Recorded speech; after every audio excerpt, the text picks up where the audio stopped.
come together. No. Yeah. Everybody got opinions. Let's talk about it. Communication is key. Let's build around it. We do this for the people. The people found it. Black love, stay strong. No way around it. We anti-genocide. We ride for the cause. Got love for our sisters. And love for our dogs. Respect the young and elderly. You all been invited to be inspired. Come together. Better got violent. Gotta watch for the cops. Gotta watch for the ops. Gotta watch for the politicians that play with the eyes. If you know, then you know. Plant the seed and it grows. Welcome to the show. This is what we know. This is what we know. Yeah. This is what we know. This is what we know. Yeah. This is what we know.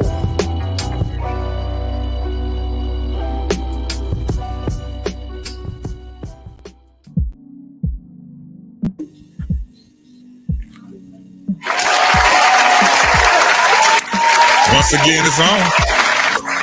We got another one for you. Another one. What up, dog? Episode 36. What up, boy? What up, dog? What up, though, bro? Can't complain, man. Can't complain too much, brother. How you doing? I'm doing well now, bro. We got 36 in the bag right now. One in the books. Man, we got more than 36. Someone tell me we got more than 36.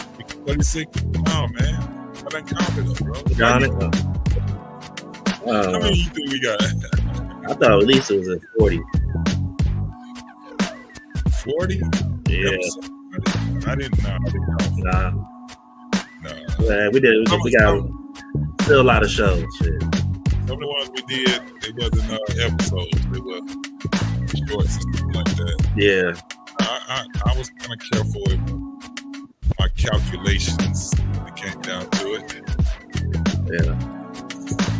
What's going on, Sheree? B? Chicago, what's going on? I just did a show with her on Black Man Unfiltered. Was it Black Man Unfiltered? Hey, can you turn the background music down a little bit? I can barely hear you. Yeah, let me reach you. Turn that app down. Yes, sir. We should be good. Right there. Yeah. Damn. Yeah, the shit is kind of loud. It was kind of loud. But yeah, man. It's a little serious topic we got tonight, man. Yeah, man. Sad news, man. Sad news. Man, Stephen Boss. Yeah, man. R.I.P. to Twitch, man. Lost his life, man. Deletion is what they said. Deletion is what they said. R.I.P. to Twitch. R.I.P. to Jason David Frank, man. Y'all know him. He's from the Power Rangers, man. The Green Ranger, you know what I'm saying? The White Ranger, you know. And shit, he was also the Red Ranger, shit. You know, so yeah, man. Shout out to Alexis from Texas. Alexis, glad you get a chance to visit us once again at another episode. God willing, we will be doing another one. That's the homie. Music's pretty cool, man. Yeah. Yes, sir. You made it on time. Absolutely. My baby Nidra is out, sitting back, making sure I don't say no bad shit out here on this platform. You can't even stop you doing that shit. Right. I'm always doing some crazy ass shit, man. What's been going on all week with you, man? Shit, man, you know, same old working, you know what I'm saying? Trying to get it. You feel me? Being a daddy, husband, you know, we getting ready for Christmas. So, you know, shit, man. You know, yeah, Sheree, yeah, he did. He deleted himself. He deleted himself. We're gonna be talking about that. We're gonna be talking about men in general. We're gonna be talking about that that mental health and the woes of life and the pressures of life. And yeah. Want to say what up to my homeboy, either CJ and Taz representing 5100 podcast. Miss. What's going on with you, player? Yeah, I just been working, man. I ain't really had nothing. That's all my life been working, being out here in these YouTube streets, going to bed. Hey, what's the old saying? Ain't shit but the rent. Ain't nothing going on but the rent. Nigga got a J-O-B. Yeah, boy. He said Rob voice. Memphis. Yeah, so later on, folks, if you guys want to join the panel in a short while, we will be dropping that link for you guys. Because if you want to join this conversation, but we definitely got to get this news out, because I didn't even know until yesterday, man. Was it yesterday, Rob, when you told me? Yep. Yesterday. And that was some shocking. I mean, you don't want nobody to lose their life, but that right there, like that was shocking, because every time you seen Twitch, either it was on Ellen or on Instagram, dance with his wife, like he just looked so happy, bro. Like, and he never. But that's the crazy thing about mental health, bro. Like, people will show you what they want to show you, bro. And, it doesn't matter how bright and how happy people look. Deep inside, bro. I feel like everybody goes through their mental challenges, bro. Yeah. Well, the thing is what's shocking to me is that we can see the increase. We can see the increase of self-deletion. You know what I'm saying? We can see how, people's mental state in general is just not, it's not good at all. It's definitely just not good, man. Yeah. Shouts go out to his family, man. My condolences to his family. Absolutely, man. His kids, his wife, his close friends, everybody, man. And I didn't know, this is the thing, I didn't even know that he was on Ellen's show for like 8 years. See, this was his 9th season. He was a damn near, I think he was a producer too on that show. He was on here. Yeah, they got it as he was elevated to producer. It has it in here. But yeah, the guy was he's gonna be definitely missed, man. Most definitely. Damn, when you told me, I didn't even picture it was him. I thought it was, and that tell you how long it's been since I've actually watched Ellen's show, because she used to have a actual DJ on there. The guy was from I forgot his name, but he was from the UK. Okay. He was on there, dark skin dude. And that's crazy you said that, because first time watching Ellen, I saw him on there. Yeah. Damn. 9 seasons. 9 seasons. Most definitely. But yeah, so let's go ahead, man. Let's get this show started, bros. So the first thing I want to do is I do want to read the article from, what is it from? The New York Post. Okay. So I definitely want to bring that one up right quick. About Twitch, right? Yeah. Yeah, because let me see. What was you about to say, Rob? Yeah, I was like reading like a little bit of it. I think from his wife was saying that she noticed something unusual with him, and I guess he left the house, from what I heard, and went to a hotel, and then I think hours later there was complaints at the hotel saying it was some gunshots. Yeah. So Sheree, he was not a real DJ on Ellen's show. But she had him as like I said, she had a actual DJ that was on there. He basically was on there to hype up the the crowd, and it was like a lot of things he was doing. The man, and he eventually became, I think it was a producer that he was there.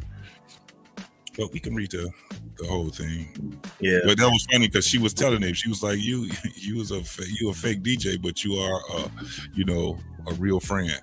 So that was pretty dope how she had put that out there. And don't forget he was on You Think You Could Dance? That's what he was known for. That's what I know him from. Yeah. It was 2 shows he was on. So it was So You Think You Got Talent. I think it was American Talent, something like that. And then So You Think You Can Dance. Yeah. He was on both of them. He was a runner-up on one of them, and then he won on the other one. And then he also was a co-host on So You Think You Can Dance too. So he was that's what I knew him from. That's where I knew him from. But yeah, let me pull this up right quick, man. So this is definitely from the New York Times. It reads, an autopsy has reportedly confirmed that Stephen tWitch boss died from a self-inflicted gunshot wound to the head. The beloved Ellen DeGeneres show DJ 40 was found dead by a motel maid inside the Oak Tree Inn in Encino, California. Is that how you pronounce it? Encino, California? Tuesday, after he missed his checkout. An autopsy was subsequently conducted by the Los Angeles medical examiners, and body is now ready for release to his wife, Ellison Holker, 34, according to the RadarOnline.com. The Post has reached out to the medical examiner's office for confirmation. A heartbroken Holker released a statement to the Post earlier Wednesday, confirming her husband's death, saying, "It is with the heaviest heart that I have to share my husband, Stephen, has left us." Mm-hmm. Stephen lit up every room he stepped in. The statement continues. He valued family, friends, and community above all else, and leading with love, light, with everything to him. He was the backbone of our family, the best husband and father, and an inspiration to his fans. He was elevated to executive producer, that's what it was, in 2020, and stayed with DeGeneres until the final of her show in 2022. And I didn't know that. I didn't know that was it. This year, her last show. Okay, so that's when that whole thing was going on. Okay. The talk show host opened up about the death of her friend Wednesday afternoon in a statement received by the Post. "I'm heartbroken," the 64-year-old declared. "tWitch was pure love and light. He was my family, and I loved him with all my heart, and I miss him. Please send your love and support to Ellison and his beautiful children, Wesley Maddox." And Ellen 64? Wesley Maddox and Zaya. Is it Zaya? Yeah, she is 64 years old, man. Damn. Boss got his start as a contestant on MTV's The Wade Robinson Project in 2003 and rose to household name fame on So You Think You Can Dance in 2008. He joined DeGeneres show 6 years later. Boston Hoker, who was also a professional dancer, had been the host of Disney's Fairy Tale Wedding on Disney since 2018. The couple married December 10th, 2013, and just celebrated their 9th anniversary. It's our 9th anniversary. I couldn't be more grateful to celebrate this perfect, magical day, Hoker posted on Instagram Saturday. Wow.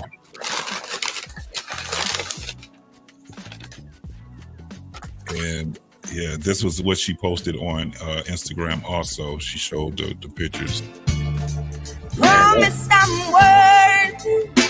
That'll be the toughest thing. To hold in your arms. So come on and give me the chance. Where that music come from? Huh? Oh, that was you? I was say, what the hell? Yeah. But nah, man, that gotta be, man, I could just, I know that had to be tough to explain to your kids, you know, that daddy ain't coming home. Yeah. And as a mother, you know, you gotta hold it down. You gotta be tough for not just for yourself, but for your kids and probably the rest of the family. Absolutely. That's crazy, bro. That's crazy. So yeah, man. This is the picture of him.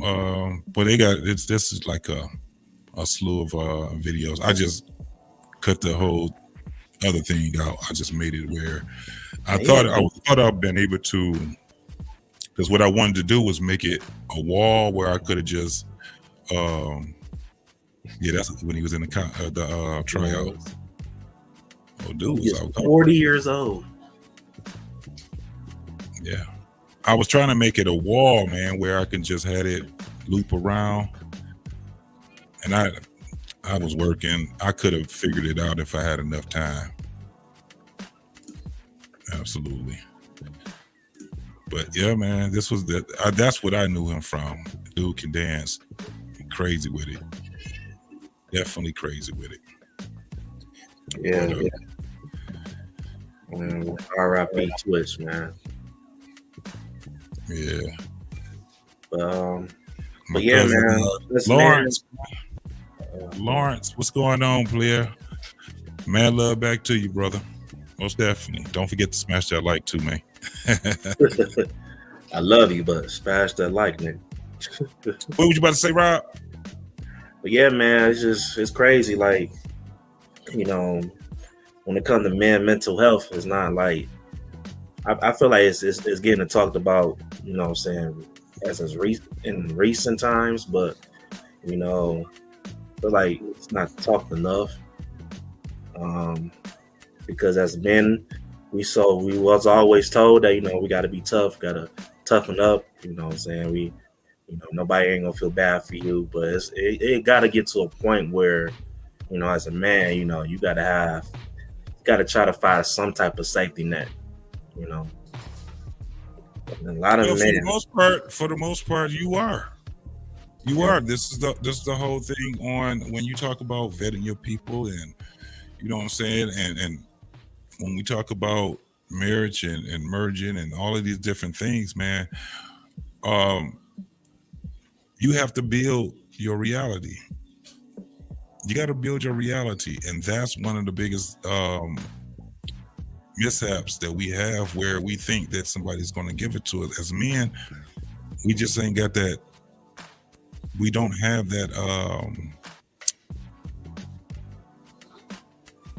privilege. We just don't have that privilege, man. So we have to make it a safe space for ourselves. And I'm not just saying me, myself. I'm saying us as men. If you got a spouse, she has to, you know, also be able to have a medium when dealing with you. This is when we talk about understanding. It's not just that. I mean, you got children, you got a mother. You think about what it is as people we are, bro. Like myself, I'm a father, I'm a son, you know. Yeah. You know what I'm saying? I'm a significant other. I'm a co-worker. I'm a cousin. We got A so lot many of angles that we have with us, and with all of these different things that we're connected to, man, sometimes you can just feel like this is it. Yeah. Let me ask you this. Go ahead. I'm sorry. Go ahead, finish, bro. I ain't gonna cut you off. No. Go ahead. I'm done. I'm done. No, let me ask you this. So we come from two different generations, right? So how old was you when you started hearing about people having mental health issues? Because I mean, I would assume you growing up that wasn't really a thing, maybe to hear about all the time. But when did you start hearing stuff like, oh, these mental health issues is like it's serious? No, I've been on this shit all my life. I got people in my family that's, you know, that suffer from all kind of shit. Schizophrenia, bipolar. That's one of the biggest things that was, you know, that I seen in my family. And I have a very big family. Don't seem like it anymore. But how old was you when you could fully understand it? Fully understand it? Yeah. I was a teenager. I was probably about, you know, anywhere from 14, 16, something like that. I don't know. But yeah. I actually understood where this came from. And then, you know, dealing with family, seeing it right in front of you. You know, now the way that we dealt with it was, you know, that was something different. You know what I'm saying? So it was just like, if you was crazy, they was like, that motherfucker crazy. You know, if you old and crazy, they'd put you in the room, take care of you. But, you know, it wasn't nothing that was a deep conversation about. You know what I'm saying? Yeah. It was more like, you know, if you cared about your family members, then what you're going to do is you're going to get them some help. And a lot of people just didn't know how to help their loved ones. You know, so they did what they knew. Yes. But when it came down to what we're talking about, as far as like the deletion of men and stuff like that, I think it's always been an issue. This is where we have to go with, you know, looking at stats and things like that, because I can't really explain it. Where to me, it just seemed like it's a hell of an increase, like a very big increase.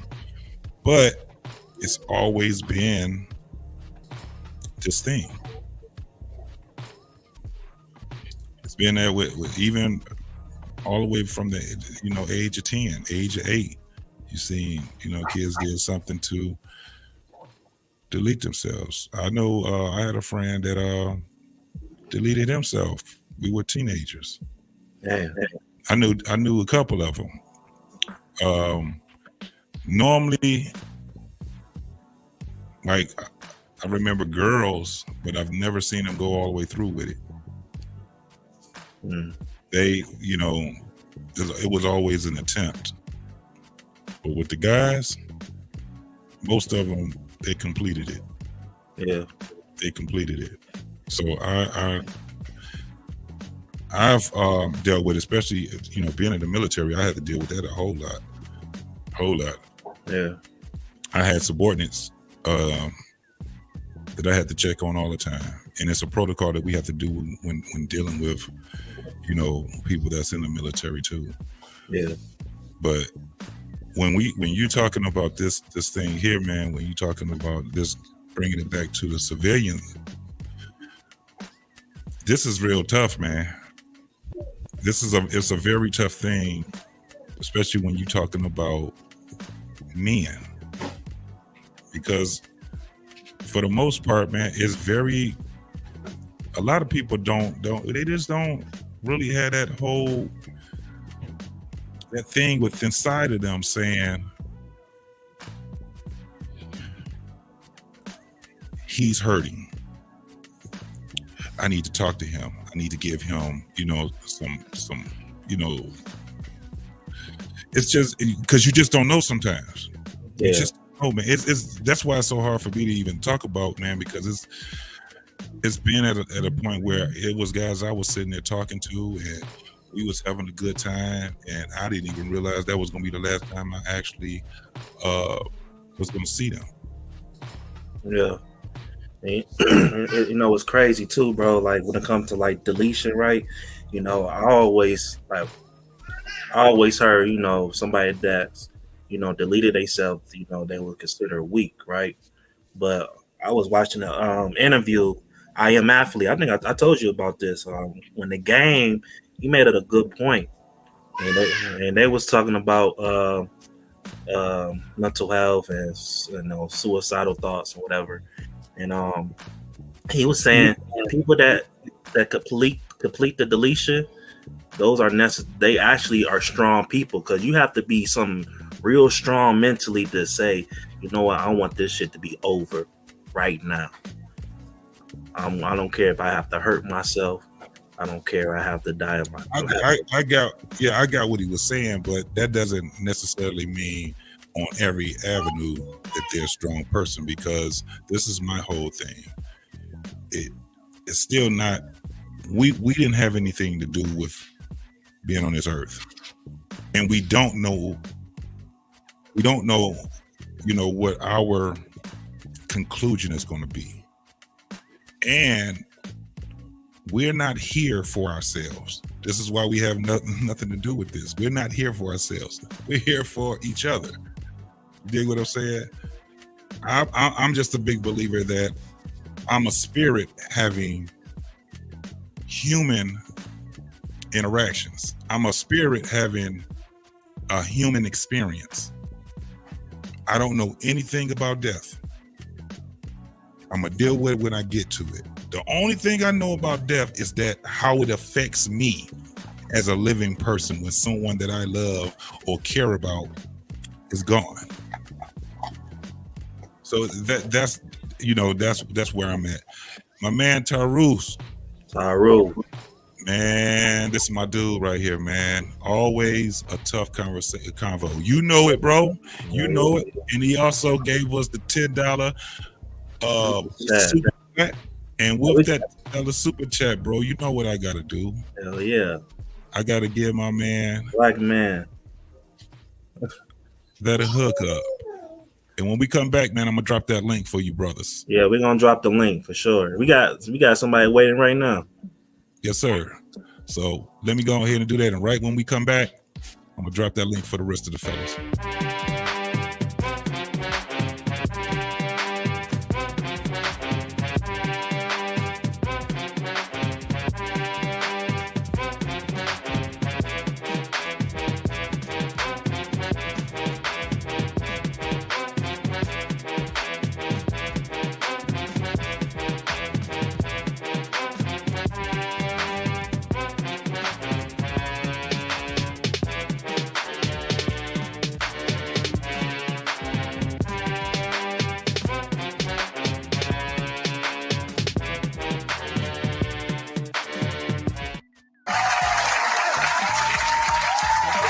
Thanks a lot, Tarus, for that 10 ball.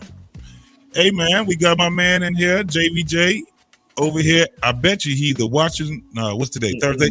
Watching football or playing the game? Nah, he playing that game. He playing that game. Hey, what's going on, big boy?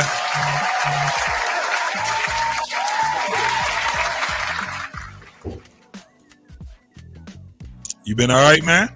Can't hear you, bro. Yeah. Hey, you wanted to drop him back down. Okay, I got you. He got to finish that game before he come back up. Nigga crazy. He's just chilling. That's another shit. Hey, nigga, chill back there till you ready, bro. That's my guy, man. That's my guy. Yeah, I got love. Okay. That's my guy for real, man. Yeah, no doubt. But for the rest of the fellas that's over his way, man, if you want to come up here and you want to chit chat with us, kick the bobos, we just dropped that link for you. You dig what I'm saying?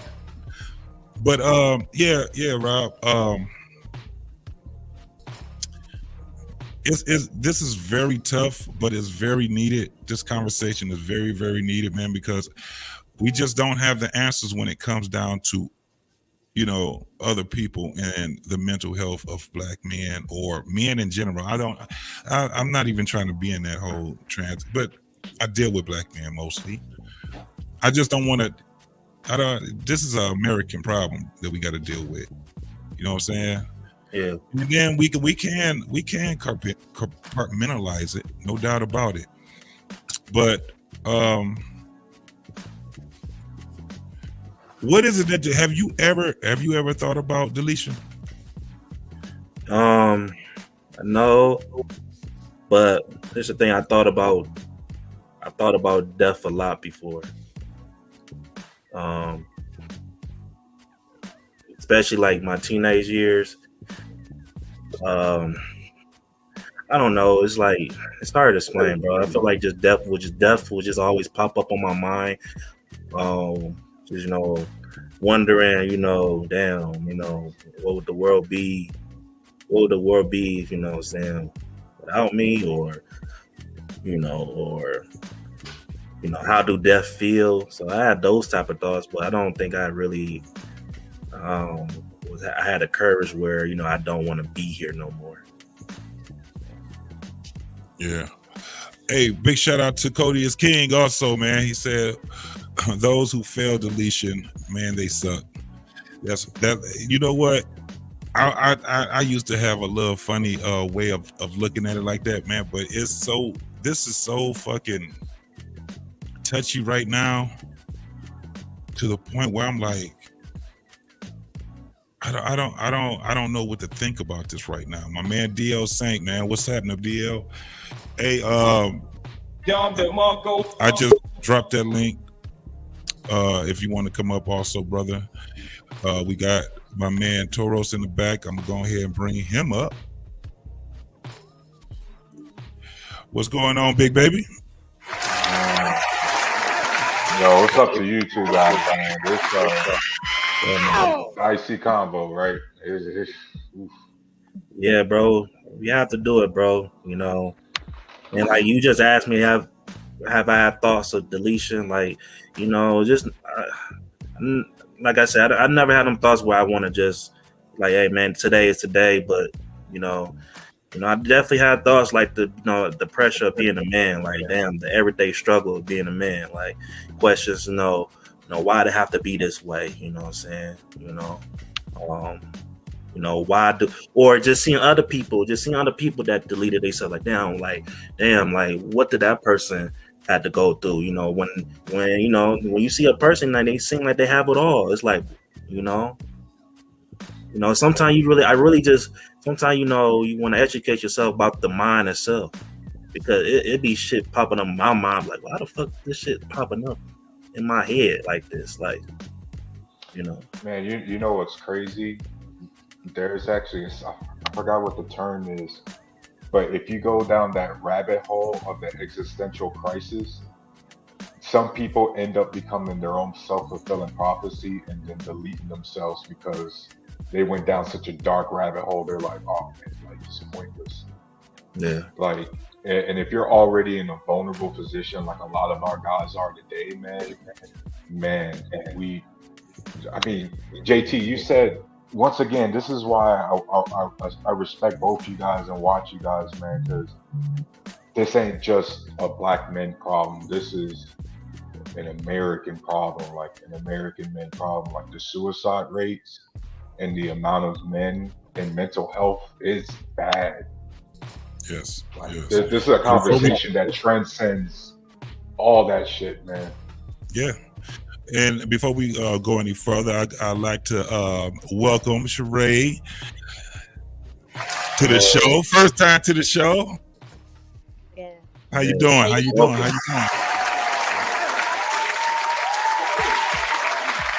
Got time. How you fellas doing? I'm good. We doing well. We Good, doing well. One of my best That's friends, she live in Chicago. Y'all in Detroit, ain't y'all? Yeah. Absolutely. I wanted to say something. I saw the video with the footwork. I said, oh, that's Detroit footwork. That ain't no Chicago, but our footwork better. Oh, like that. Hey, look, we jit, y'all juke.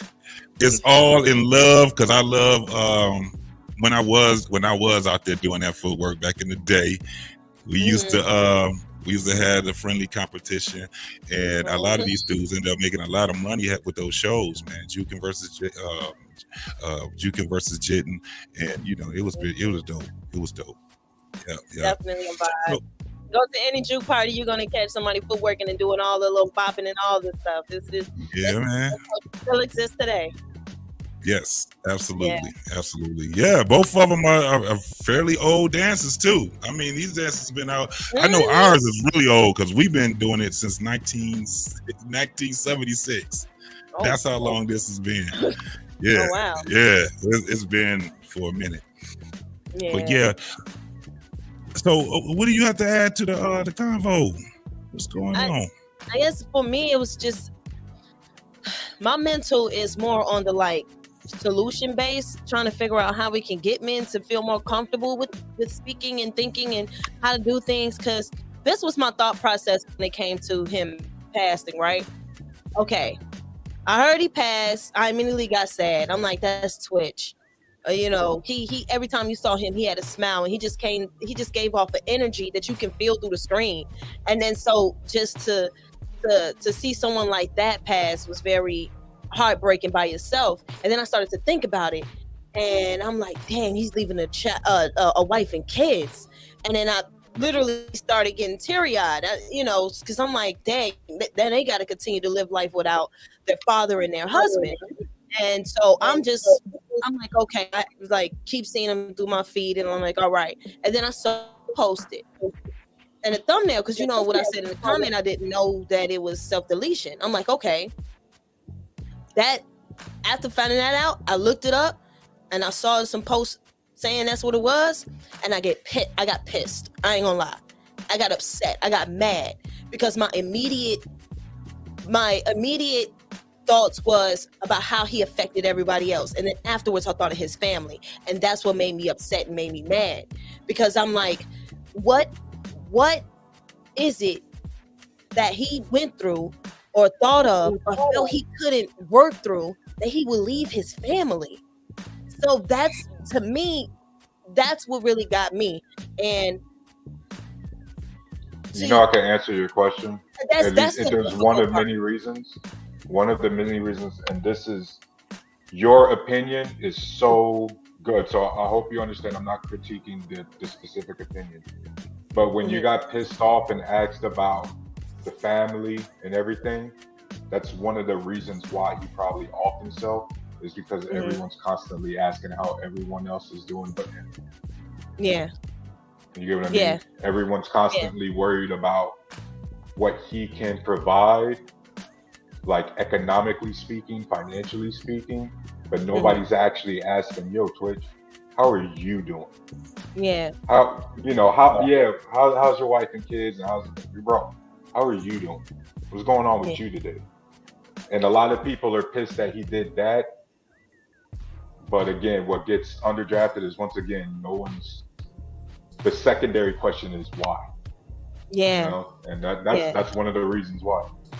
Yeah, and that's why I guess I want to say that's why I said what I said in the beginning, that what is it that he could not express, that he could not say, or he had a hard time dealing with, that he couldn't work out prior to making that choice. You know what I mean? That's the question I had. Like, what was it? Sure, like, what? Yeah. Where did you feel you could not go? What experience did you feel was just too much that you had to do that to leave your family? Because to be honest with you guys, I can use my personal experience. Like, one time I thought about it, and to be completely honest, I don't know if I ever told my brother that either, but my brother saved my life. And he was a toddler. He didn't know. Me and my brother, my youngest brother, we got 10 years apart. So I think I was 16. And so he had to be about either 6 years old. I was sitting there crying, and I couldn't do it. You know what I mean? I guess that's why a lot of you said that earlier, where women couldn't, they usually don't go through it. And I couldn't go through it. And I was crying. And my brother saw me crying and ran in my lap and hugged and cried with me. And that experience saved me, because no matter what I'm going through, I'm like, I gotta stay here for him. And then when he got older and started telling me the how much I affected his upbringing as his older sister, I was like, oh yeah. Yeah, he it's a reason why. It's like that impact. Like I'm like the first thing I said was the fact that he brought so much light to life to us, to people in general. I can only imagine how he affected people, you know, close to him. So it's like, so when what you is ask that question about what is it that made him, here's where I need your opinion from a woman's perspective. Mhm. Do you think, and I'm not blaming this, so I hope to God nobody takes this the wrong way. Do you think that, remember when Ellen was getting all that backlash for a lot of the controversy and stuff? Do you Yeah, I think remember. because he was so tightly associated with her that he was receiving backlash that he felt like he couldn't get off his chest? Because remember, it wasn't just, even though Ellen was the main sphere, you know how people are, especially on the internet space, they going after everyone associated with it, That's Yeah. or true. everyone associated with that person. So what if, again, one of the many things could have been, you know, that got really dicey for him? Do you think that's possible? And this was the right. So this was the end of the season. This was the ninth and the final season.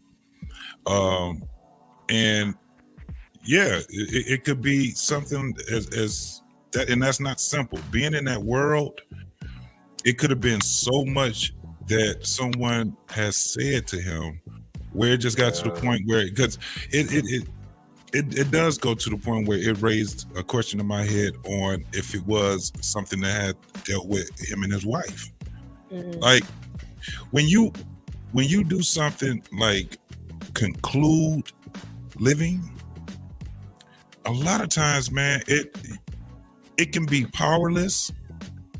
It can be, you know, it's some type of pain that you are suffering from, but you just don't know. I know from a man's perspective, when you don't feel that you are valuable to your loved ones, to the world, it starts to dwindling down, and then you just get tired of not being valuable.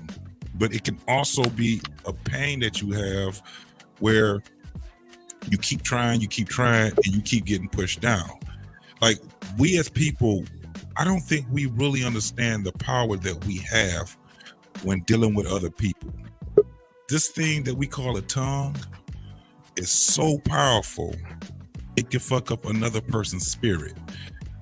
Where you don't realize sometimes when you say something to somebody, you can literally be killing their soul. Because we're talking about conclusion. So what's crazy is like JT, somebody could say something to you, and you got Rob, you got your homeboys that you could go and vent that frustration. A lot of the people who feel who are suicidal, they're depressed, and more importantly, they isolated, they lonely, so they got no one to even just vent to. And so guess what? You end up in your head, you end up just going down that rabbit hole because, right, you feel like because you're in the environment you're in, you can't say anything. Especially as guys, think about that. We get told not to be emotional, then we get told, no, you gotta be emotional. But nobody ever tells us which emotions are appropriate to show, which ones not. And so we end up thinking when we show emotional vulnerability, we actually get roasted, then we get withdrawn. But that's not but displaying another emotion is what they really wanted. But we didn't get that. You get what I mean? So there's so many conflicting freaking narratives out there about what a man should and shouldn't be that a lot of times it just gets overwhelming for some guys, man. Yeah. Well, like when it comes to chicks, women say they want a man with show be emotional with them, but they don't. That's not what they mean. They want a guy to be romantic because women interpret that as being emotional. They don't want a guy to really express themselves, like their emotions and stuff like that, with them all the time. They don't want a guy who complains a lot. They don't want a guy who cries a lot. Like this guy, DJ tWitch, right? Like my sister knew him pretty well. You know what I'm saying? And my cousin, I got another cousin, she knew him even better than that. She went to high school with him. He graduated, he graduated from the same high school I graduated from, but he came a few years after me. Yeah, he's from Alabama, right? He's Montgomery, Alabama. Yeah. Montgomery, Alabama. Absolutely. From Montgomery, Alabama. Yeah. He graduated from the same high school I did. My sister knew him personally. I got a cousin. She knew him personally as well. Like, and they were real close. My cousin and him, you know. But yeah, this guy, like, when it comes to suicide, like in this case, nobody saw this coming. And if a person is going to commit suicide, you're not going to see that coming. People say all the time, no, there are signs, there are signs, there's signs. No, there are no signs for that. There's signs that this person is dealing with something, but you don't know that. But the thing is, yeah, and that's because those are cries for help. It ain't because of he's thinking about suicide. He might have contemplated it here and there, but when that person decides to do this, there's nothing you can do. They're going to do it. They're going to do it. If once they decide to do it, there's nothing you can say or do. And you know, you're not going to see it coming. But we got a current culture right now that encourages minding your own business in way too many different situations. Like, we got warning signs at the yin yang, and people are either going to pull out their phones or act like they ain't see shit. Right? You get what I mean? Like, we got way too many just, you know, everybody wants to talk about it takes a village to raise a child, but nobody want to come together as a village. It's really strange. Well, it's not strange. It's just that's the norm now. Nobody wants to. Everyone is all talk. If you look, you watch these other panels just like I do. These other networks and stuff. They're all talk. No one's putting anything into action. They're all talk. Crazy. I disagree with that because it's a panel that they actually are on public talking to other people. So even if it's crazy and it's going in circle, even in a strange way, it's them being able to vent their frustration.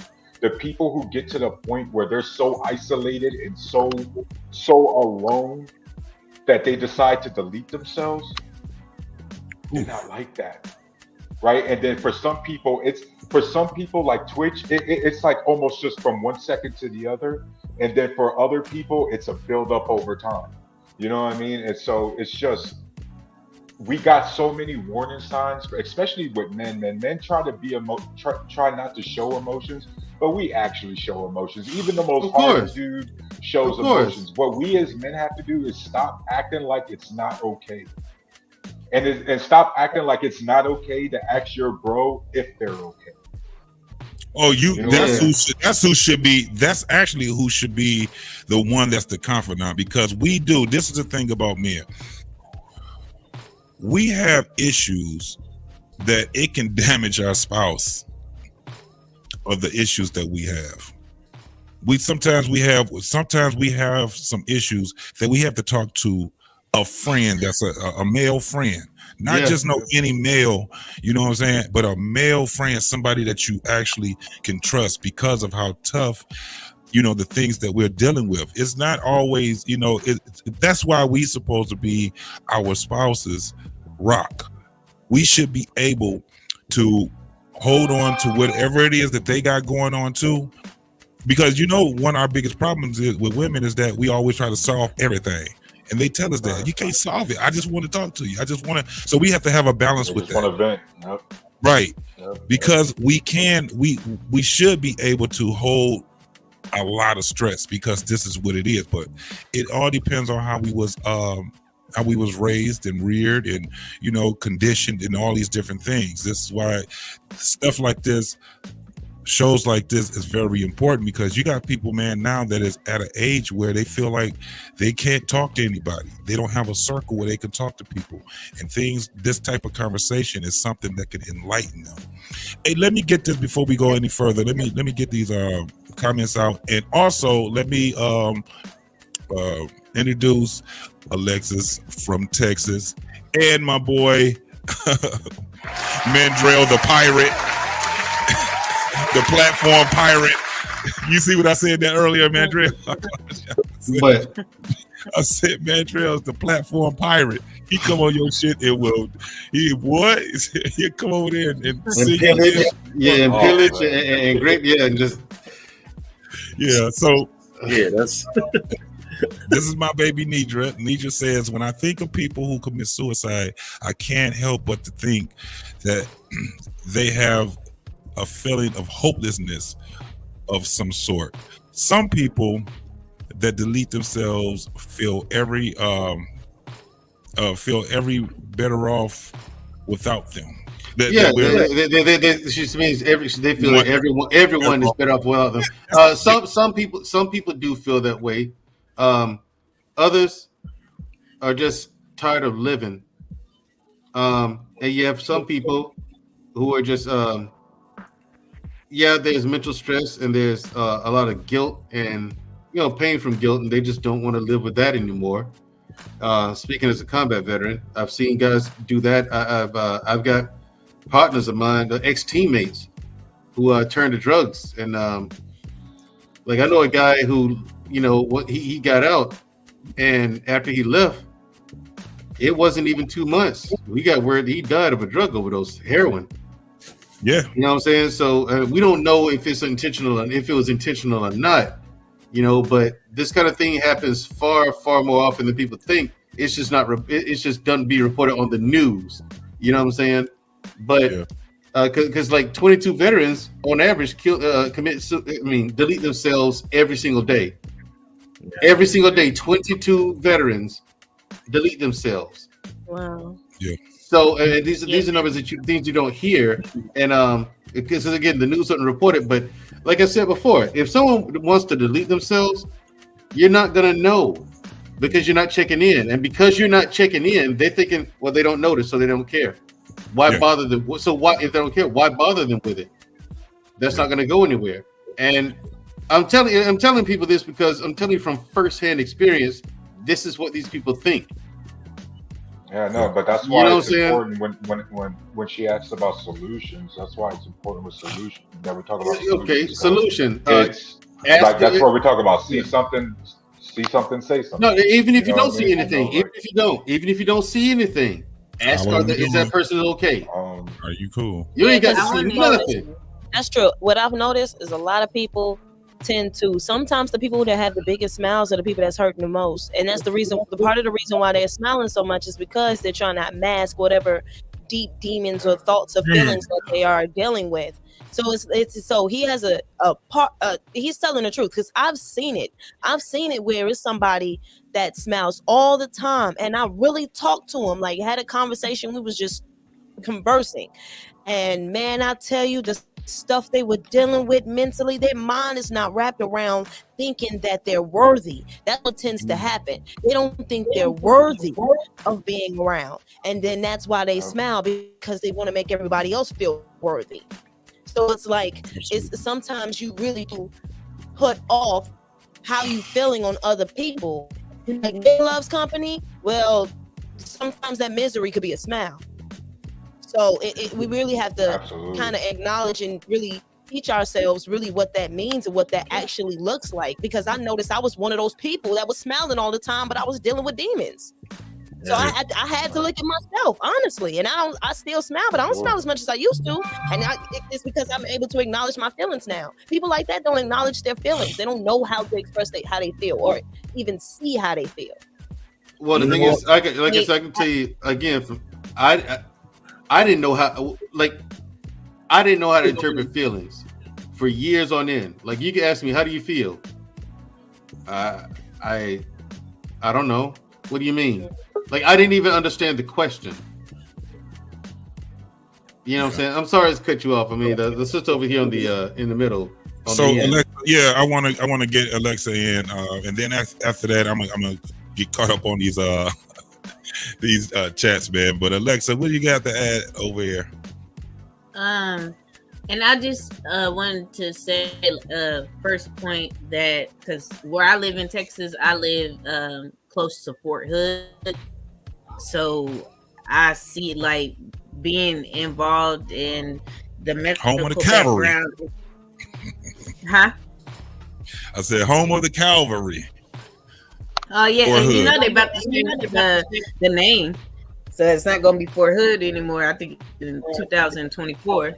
But what he says, like with the soldiers and all the stuff, like they go through, like I see it, and when I worked at the community college, I would see it a lot too, and just their mannerisms and things like that. But I wanted to make the point. Y'all remember that black therapist that was making those TikTok videos, and she was like, they were mad because she was yelling at black men, like, go get help, go talk to somebody. And they basically canceled this woman because she was, you know, maybe her approach was a little, but she was telling, because I mean, he's a black man. He's a black man. And she was telling them, hey, black men, go get help, talk to somebody, you know, all that stuff. And all I could think about was that. And when I read about him deleting himself, like, man, like, yes, go get help. Like, at the end of the day, I know we all got problems, but it is a difference of black men going to get help and needing that, you know, that source to talk to. It's a difference with black men and how they move in the community and feel if they can talk to that's because we tell each other that it's weak to go seek help. For the longest time, we taught each other that it's weak to go talk to somebody. That's the honest truth. And we got to break that narrative. That cycle got to get broken. Definitely. But that's what I'm saying. It's kind of weird that she was preaching that, and now to look like, go get help, man. Go get help. Yeah, and people are condescending when they say it now. When somebody says, you're sick. That's true, Jay. You need help. You know, it's like, it's more of a condescending thing now. And now we have to get back to, you know, actually being of assistance, man. We gotta have a little leeway when it comes down to our people, man. When we talking to somebody, you know how you have. I remember there was a guy. He was awkward with his personality was very awkward. So he had dry, you know, jokes. You know what I'm saying? He asked questions that can actually, you know, the way that he asked it was so forthcoming where people were offended. And it was just, you know, those type of people that's like that. And it just got to the point where that guy, he just kept hearing people, you know, being shunned from him, or they saying something, you know, you talk too much, shut up and stuff like that. That dude, he eventually deleted himself because he didn't feel like he had value. He felt like he was a nuisance to people. And that's where it's like, damn, boy, this world is something different, man. But, you know, the world is what it is. But your circle, we do, in our circle, we do have to be a little more vigilant with our people. How you doing, brother? How you doing? You know what I'm saying? So it's definitely that. I got you, black man. Hold on for 1 minute, man. Let me read this right quick. You got Big Al. She was saying men can't cry out loud and not be judged, ridiculed, criticized, or being told to man up. That man was probably fighting with so many demons every day and just smiling through it. Absolutely. I agree. Nidra was just clarifying. I understand what you were saying, baby. Big Al also said Terry Crews tried to advocate for sexual assault against a man, something that traumatized him.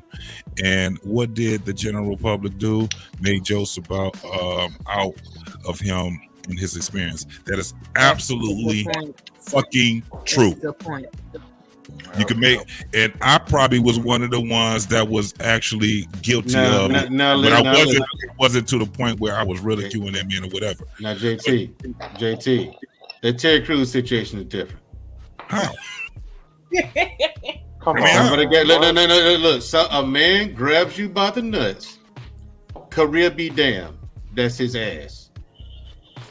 I'm talking about you personally, JT. If a man grabs you by the nuts, exact, career be damned, that's his ass, right? I whooped his ass, choked him out. Thank you. Now Tarus can talk all. He can put his cape on and save all. And save all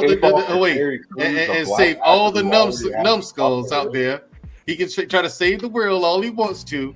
He can try to be Superman, Tarus. But what was different? My thing is, Tarus knows full well if a grown man grabs him by the nuts, career be damned. I'm also not a professional actor who's also jacked to the core, and even a But you're gonna fuck him up though, Tarus. You're gonna fuck him up, bro. But it's just like some people who try to think about their career when some of this shit is happening. Career be damned. Fuck that. No, but here's the thing. And also, given the situation, had he behaved that way because he was assaulted, no one would have blamed him. He even had to go address Congress as to why he did. Wait, he had to go and address Congress as to why he didn't react violently. He had to do that. But what I'm still so my saying, thing is, no one would have blamed him. You assaulted him sexually. You're supposed to get beat up. Mandrell, but this is what I'm asking. Why is it that he got ridiculed, bro? Because it's weak. I understand it's but what I'm saying is this man literally, that's why when you had, and I think it was the wrong target, but he had the right when D.L. Hughley, I think D.L. actually, he wasn't making any jokes or anything. He was questioning that. And D.L. actually wanted to have the conversation. But Terry took offense to it for whatever reason. He took offense to it from the wrong guy. Yeah. And you know what I'm saying? But my whole thing was this. Terry Crews, one of the things I do know about Terry Crews that everybody says about this guy, he's a very nice guy. You never hear anything bad about this guy. So when it got to the point where you like, man, Terry Crews, he a fag, he gay, all this. This is I never said that about him personally. I never said anything about his sexuality. But here's the thing, and this gets to JT's point about why, right? Mandrell, has it never occurred to you that with victims of sexual abuse, the reason why he also probably didn't do anything was because it happened to him as a child? He got triggered and froze up. So no. It don't matter how big you are, how strong you are, what your status is. Something like that traumatizes. You got to remember, way back then. He was a victim of sexual assault. He was also a victim of bullying. This man was not a big guy. He wasn't the big dude that we see. He was a little bitty guy. Yeah, I get it. But the thing is, he says, and I'm only going by what he says. He says he was going to, but his wife stopped him from doing it, right? Said that, no, don't do that. Think about your career. Now, a lot of people are saying that's when his manhood should have stepped in and said, "Motherfuck my career," and get his ass. Which, in my opinion, that is the correct answer because you're still a man. Now, again, this guy grabbed you by the ball. Hold on, no. But if that guy grabbed you by the balls, no one's gonna blame you. You're not gonna get arrested for that. He struck first.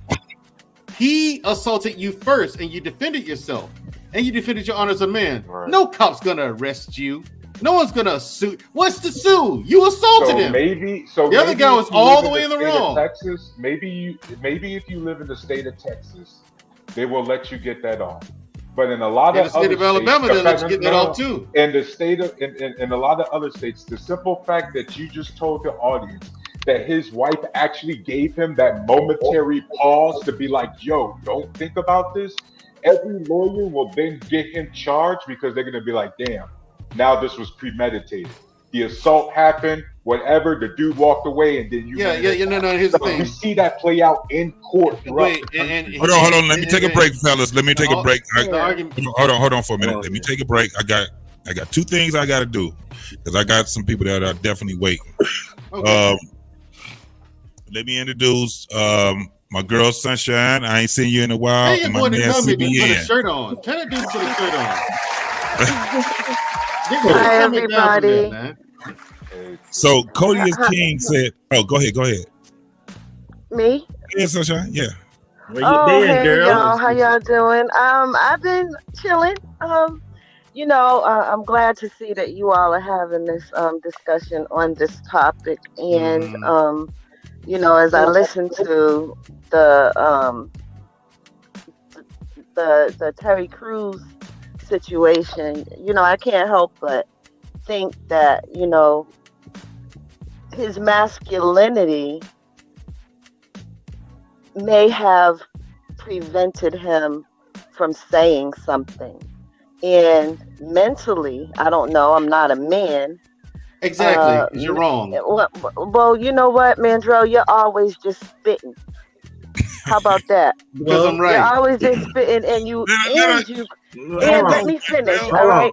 Hold on, let me say and hold on, wait a minute. I'm sorry, Rob. I know this is your show. I apologize, but having this discussion and Mandrell being dismissive of what someone else might feel because it doesn't align with his own personal preferences. and his own personal ideas of what it is to be a man or that's because I'm right and you're wrong on this one. But you always think you're right, and this is why women have no business raising boys on their own. And you know what? And this is why sometimes because women like you raise know everything. All right, time out. Yes, you know. And another thing is you don't know how to dialogue because you want to take over the show. I'm just being introduced to the new people on the panel, and I'm here to include myself and have a discussion. And if you can't just hold it, I'll go on mute. I don't want to be your equal because to me, you're beneath me. Okay. So I don't want this to be a back and forth thing. No. Let me say something what Sunshine said because what's her son? If you keep taking this shit seriously, I don't know. No, because I think she keep taking this shit seriously. You want to know why? Because I've had 3 people commit suicide. All right. And as I was thinking about the situation with Terry Crews, right? As big and as as big and as strong and as manly as he looks, you know, for someone to touch his private part in a situation, in a setting where he's in his professional capacity and he couldn't say anything, maybe he internalized that and he went into a mentally dark place and was ridiculed because when he was finally able to say something about it, people looked at him as if he was weak and not a man. He was weak. Okay. I'm not saying he wasn't a man, but that was weak. I'm not saying he's wasn't a man, but that was weak. That's simply that's simply a fact. Hold on. Trauma that's triggering. Hey, let me say something. Go ahead, Rob. Hold on, because she do make a point, and I was going to say this later, but I was going to ask this later. Do you think most of the mental health shit men go to it because of men? Because men pride, egos, and shit like that? Reason why I asked that, Taru, I saw the show. You was on Black Man, right? And they got on your ass because I guess you get your eyebrows done with your wife. Now, I did not understand why dudes had a problem with it because you're with your wife. But I was just watching that shit like, wow. It was like the expectation that other men have what another man should do because they think, oh, this is what men's supposed to do. It's like, that was crazy to me. And that's why I would like think about like, wow, being a man is not just being a man is pressure, not because the world, but shit, you got other men judging you about how you act and shit. Yeah. But that's why it's important, and this is why these spaces need to be created. Because Rob, you know what? There's many reasons why I was able to brush that off, but you want to know one of the main reasons? I had a whole crew of dudes who was like, man, fuck these niggas. We about getting these girls, bro. These dudes right here, they phones dry as hell. They ain't going out at night. Nobody's hitting them up. Nobody's inviting them over. But I had a crew like that because guess what, man? Again, it's just the space I was operating in. But we always like going out and socializing. And guess what, Rob? Like, I'm a gamer now. But we hop on the comms and we talk to each other. But the point is, we got a group and things that we could talk to in a space, the manosphere, which is supposed to be, where it's okay to express these certain things. Yeah. And to your point, Rob, too many times we're getting told that that's actually not okay, that we got to bottle that shit up. And I think a lot of that is men driven and expectation driven. I think there's more and more of it that's becoming maybe women driven, like from I guess a relationship perspective.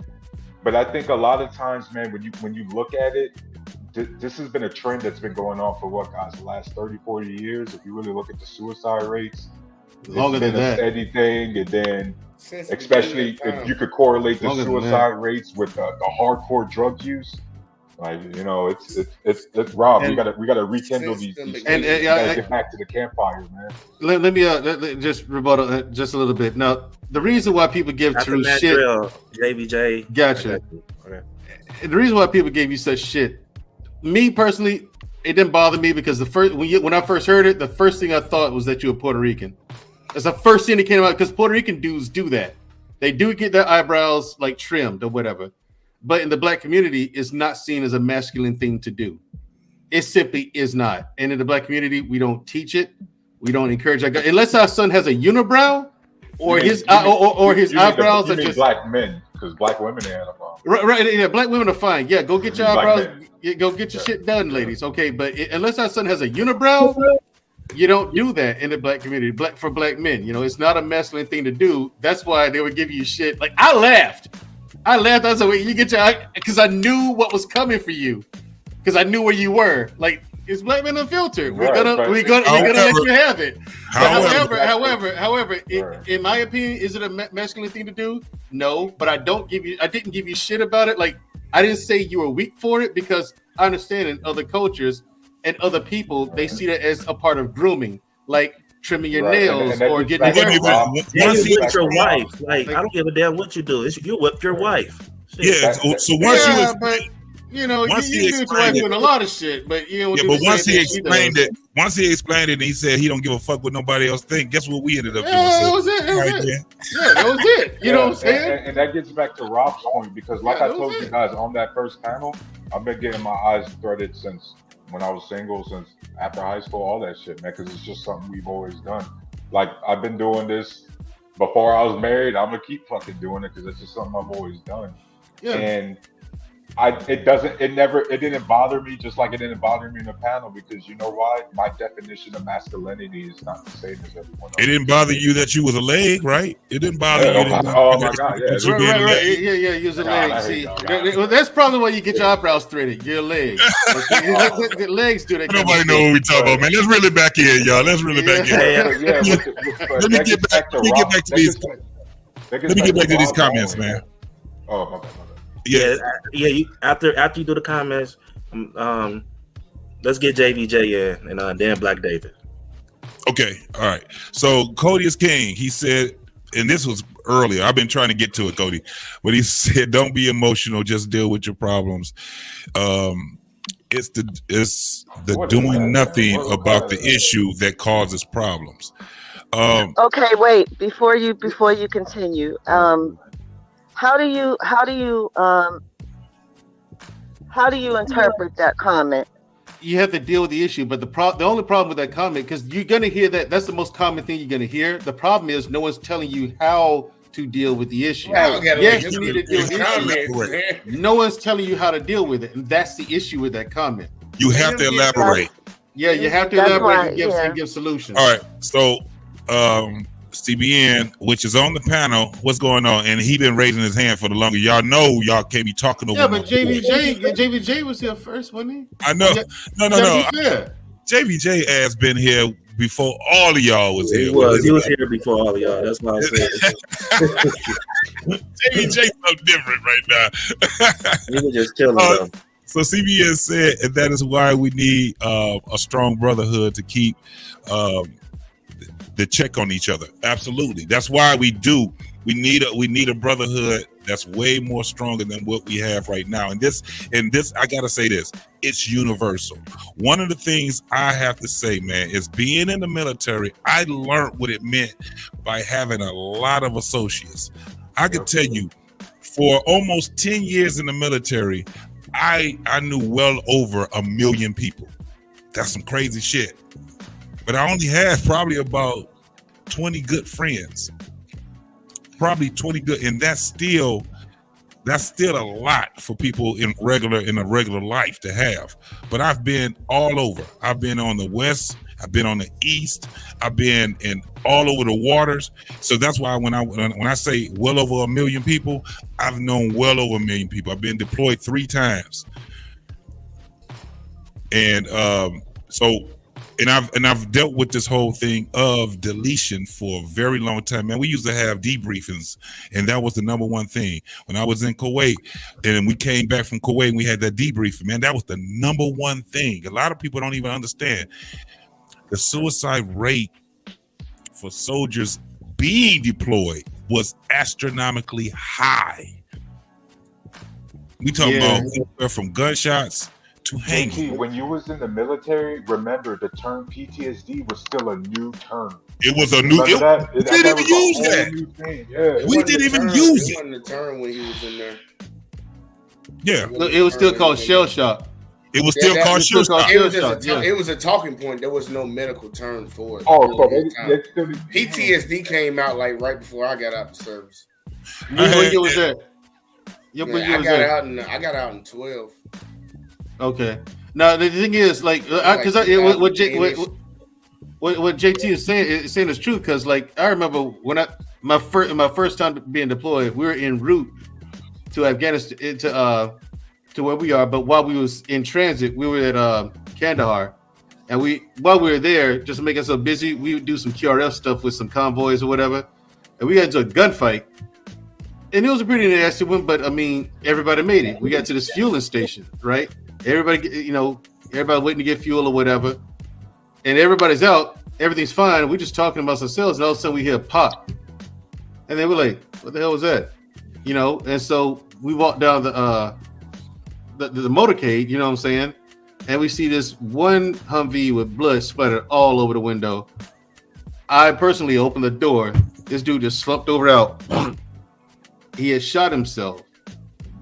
And like the crazy part is, like, some people were like just really, really distraught about it. And me, I was confused. Like, I was like, why did you do that? Like, the gunfight's over now. You made it.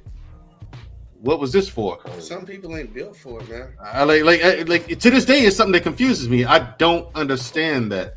You know, we're gonna get right to it, because I want to definitely get to when we all feel being suppressed, right? Or when you're depressed, and how that feels for you, because everybody's experienced depression before. And I actually want to get a chance to ask everybody, what was that for them, that depression? And did you feel like that you wanted to get out of it? But let me finish with this. Big Al was saying, ain't nothing, what should say? It's written down there. That's Ain't nothing to be happy about all day. They just want to project or burden people. They don't want to project or burden people with their feelings. Absolutely. She got fired from her job. I can't remember what that was, Big Al, when you were saying she got fired from her job. You got to drill it into black men, because for so long they've been made to feel like they need to hide these emotions. It's that, but it's not just because other people make us feel that way too. It's also because ourselves. It's something else that it's like, man, this shit is like, it's like 8 sides to this shit. Nidra says that man had to think about his family. Imagine everyone he is carrying financially. He couldn't react. So she was talking about Terry Crews, and that's probably what was. Yes, he could have. Why did he didn't even? He didn't even sue the guy. We finished up. I think Toros made a great point. He didn't even sue the guy. He had frozen up. Baby, I don't know what this is. Fuel to past trauma. Due to past trauma. Could you imagine if he tried to sue the guy what guys like Mandrell? It don't matter, man. Look, we come back to that. Oh, okay. Yeah. I'm sorry to hear, Sunshine, about the 3 that you knew whom deleted himself. It was a guys. Sunshine? It was 2 men.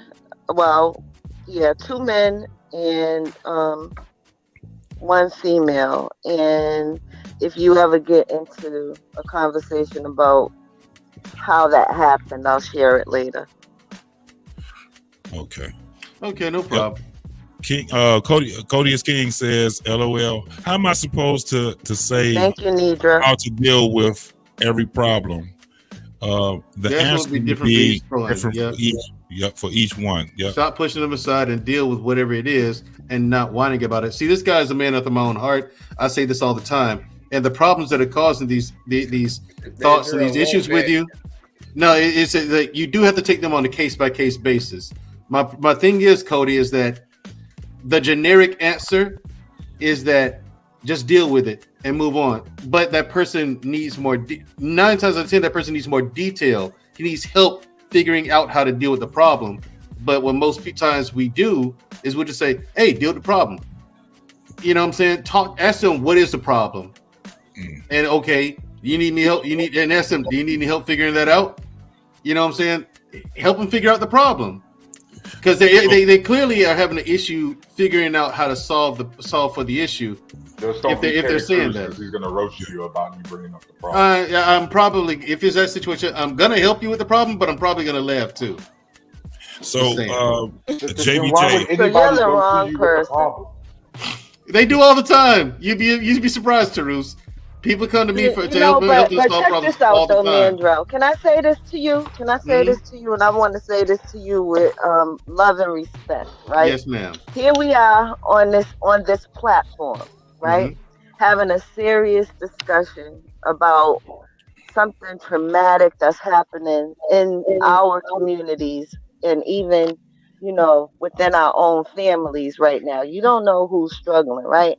And you have the ability and the power right now to be useful, and you don't know how you might impact somebody positively or negatively. You are, whether you want to believe it or not, you are a well-known personality on the metaverse, and people gravitate towards you for whatever reasons that you may not even know. And somebody might be suffering right now, and I'm being really respectful of you. You're making light of this and coming off cold and heartless. And I think for people who might be struggling with whatever traumas, considering or contemplating taking their own lives, you never know in the moment how you could be impacting somebody. So I would ask you respectfully and with love to please be cognizant and conscious of how you are performing on this stage. Okay, no problem. I just gave Cody a solution to, and everyone else who's listening, advice, sound, actionable advice on how to help people who maybe having these kind of thoughts, or maybe even considering doing this. That is one of the answers. You ask them to allow you to help. That's one of the, because they're not going to ask you for your help. If it's someone who's contemplated suicide, they're not going to ask you for help. I'm telling you this because I've said this earlier here. I'm telling you from personal experience. We got 3 of you guys. And look at how people wash over what I just said, JT. No one pays attention to what I say. In your experience, ladies, I got you. what is nobody? I told you, no one wants to hear what I say. That you no one cares. Like it's amazing. From a guy that you know that committed suicide, unfortunately, if you was to think about it, ladies, what was the first red flag or warning sign that you saw? I'll go first by saying I've never experienced somebody committing suicide, so I don't think I can add to this conversation. So, the 2 men, right? One was a younger man, 20 years old, 21, I believe. He was 22. He was my friend's son. He actually struggled with mental health issues. And I can say this, that you would have never thought, in his earlier and teen years that he would jump off of a bridge, which is how he took his life, because he was athletic. He was actually the star running back, won the state championship, went on to college. And that's when his mental health kicked in really bad because he went away from home to school, and he flipped out within 3 weeks of being away from home, and his mom had to go pick him up. And when she went to get him, he, like, when he came back home, like, his whole personality was like the mental health struggles got to him. He didn't want to take any medication for it.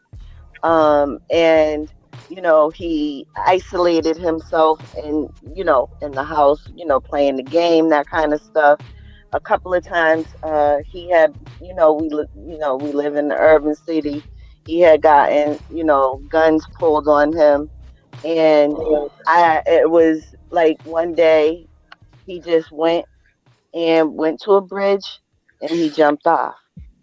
The second person, the other man, it was a whole different, this was my boy, my homie, my love, not that I was, in a relationship with him, but he was my homeboy for life.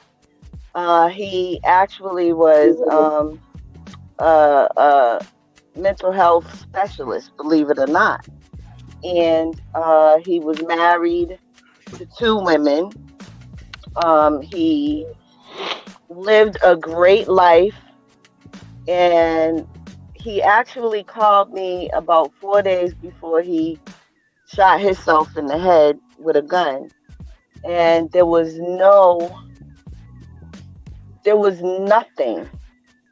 And you hear this all the time from people who have experienced this. They say you could not tell. There was nothing that we could tell. He told me he was going to get with me later on that week, and we was going to, just do our little thing and hang. And 4 days later, he shot himself in the head.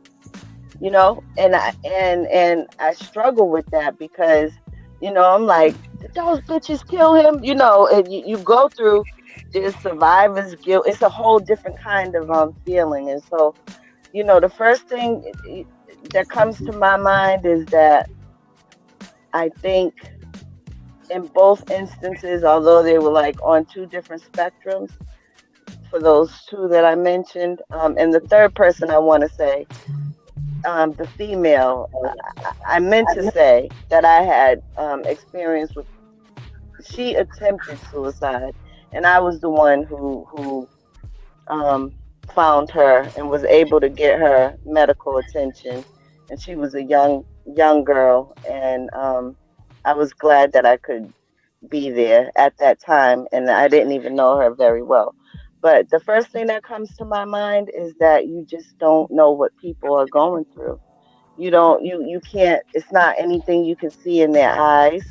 It's nothing, the only thing that I could think is that people are internalizing their emotions in a way that is harmful to themselves because they don't want to burden other people. And I don't know what to say about it, but it's a really tricky situation. And I see, and I think with where we are in the world today, where we're like, there's like social interactions are limited. People are, people who have thrived in whatever professions they're in, those jobs are closing, finances are changing, I don't know. There's really no set thing that I could say is the first thing that comes to mind. Just that we have to be careful. Yeah. So Alexa, the same thing for you, and then we're gonna get JVJ up in here. Okay. I don't know if she remembered the question. Do you remember the question? You were asking about the signs if we saw any from a male that may have did it or attempted. Yeah. What was that? Yeah. That's it. Okay. In real quick, my name is Alexis. But, That's the Southern in me. I don't know. I had a young boy when I was like 14 tell me that he was going to, but talking to me, he felt a little bit different. But I didn't think I saw any signs. The type of person that I was back in the day, and I was going to a performing arts school. It was just a vibe that I felt from him, and I was just like, hey, and I knew he could sing, and I was a vocal major, and he was as well, but he was just off. I kind of questioned. I didn't think about it because I was like 14, but I was like, man, he has a great voice. He hasn't tried out for any of the plays recently. He ain't did nothing. And so we were in performing arts at the school, and we were doing something after school, but he wasn't participating. So I just went over there and started messing with him and was like, hey, do a run and I'm gonna follow. And we were just laughing and stuff like that. And then the next week he came and he was like, thank you. I was going through so much. And I was like, I was apologetic. I was like, oh my goodness, I wouldn't have bothered you. I didn't know. And he was like, no. You coming to me, because he had lost, I was living in Kansas City, Missouri. Oh, man, it sounds like that was a good story too. Yeah, she'll be coming right back. JVJ, before you go ahead and get started, man, everybody, give a big hee-haw for the Dustospheres. The Dustosphere! What's up? Hey, what's good? My man. I just came up, so I don't know what y'all was talking about. Yeah, I got JVJ's coming back. Go ahead and close us out, Alexis, because is it Alexis? Yes. There it is. My bad. I live out in the country, so sometimes I go in and out. But no, I was just saying, like in this predominantly black city, like he was going through stuff because his grandmother and grandfather was raising him because his mom and dad went off on drugs or whatever, and he was feeling pressure in the community because he was a singer. And so they were calling into question him being tough because he was a singer and he had a high pitched singing voice. He sounded amazing, but of course people messing with him. But I mean, I just felt the vibe. I just, being a person like, man, you're amazing. Like you sing well. Like what are you doing over here? Like just Alexis, not, Alexis, when you think about it, do you think one of the reasons that he didn't was the fact that when he talked to you, that was probably the first time in a minute he felt actually heard? Facts. Yeah, I mean, well, like I said, he told me this after that encounter, but this is the school, like you have to audition to get into this school, so it's not like you would just come in. You have to audition. Yeah, and even the fact that he auditioned and he was highly recommended, and then he was going home in the community and getting taunted for that. But I mean, I guess maybe in that time, because he was kind of awkward. Like I don't think he knew where he fit in, and somebody just coming to him being like, "Hey, yo, we all singers in here. Like, be comfortable." But I mean, that is possible because what he had told me, he had just moved with his grandparents. So yeah, that's all Alexis, the reason why I say that is because sometimes that's all it takes. Sometimes people just, like, you actually heard him. Like, whether you realize the significance or not, the reason why he told you that afterwards was because it was significant to him that you was probably the one person in a while that actually heard what he had to say. Did you hear my story earlier, Alexis? No, I think I cut out. What happened? Or with your brother, or yeah. Yeah, with my brother. That's that same. That's kind of what he's saying. I can solidify as somebody that was in that position. That that's what it is. It was the fact that feeling that I am being loved. My little brother gave me that feeling that yes, I am being loved, and I made that choice because of him. So yeah, he's telling the truth. When you feel like that, when you think like that, and you, like I said, you feel like you're worthless. Nobody cares. And I needed that confirmation, and I got it. So. All right, we got my man JVJ that's in here. And right after JVJ, we're gonna have my man Black David. And yeah, everybody don't overtalk Black David. Especially when he say number 1, number 2. All right, man. JVJ, what you got to add, bro? Man, what's going on with everybody tonight, man? Everybody doing good? Everybody doing good. Hey, nice to meet you, man. I'm Tyrus. Nice to meet you, man. Man, what's up, man? Hey, tell people where they can find you, bro, real quick. You said what happened? Tell people where they can find you real quick. Oh, man, y'all can find me over on Let's Talk with JVJ. We talk about relationships over there, and then me and Rob been collabing up lately for sports talk. So we got sports talk with Rob. Wait though with J Talk Sports. We talk sports on Tuesdays, man. Y'all can check us out. And then we got the JVJ Network. Other content creators come over there. Just talk about random stuff. But like this is a very interesting conversation because like I know JT, me and you both in military. Me and Drill, military. So we kind of seen some things that a lot of other people haven't seen. So we got a lot more life experiences.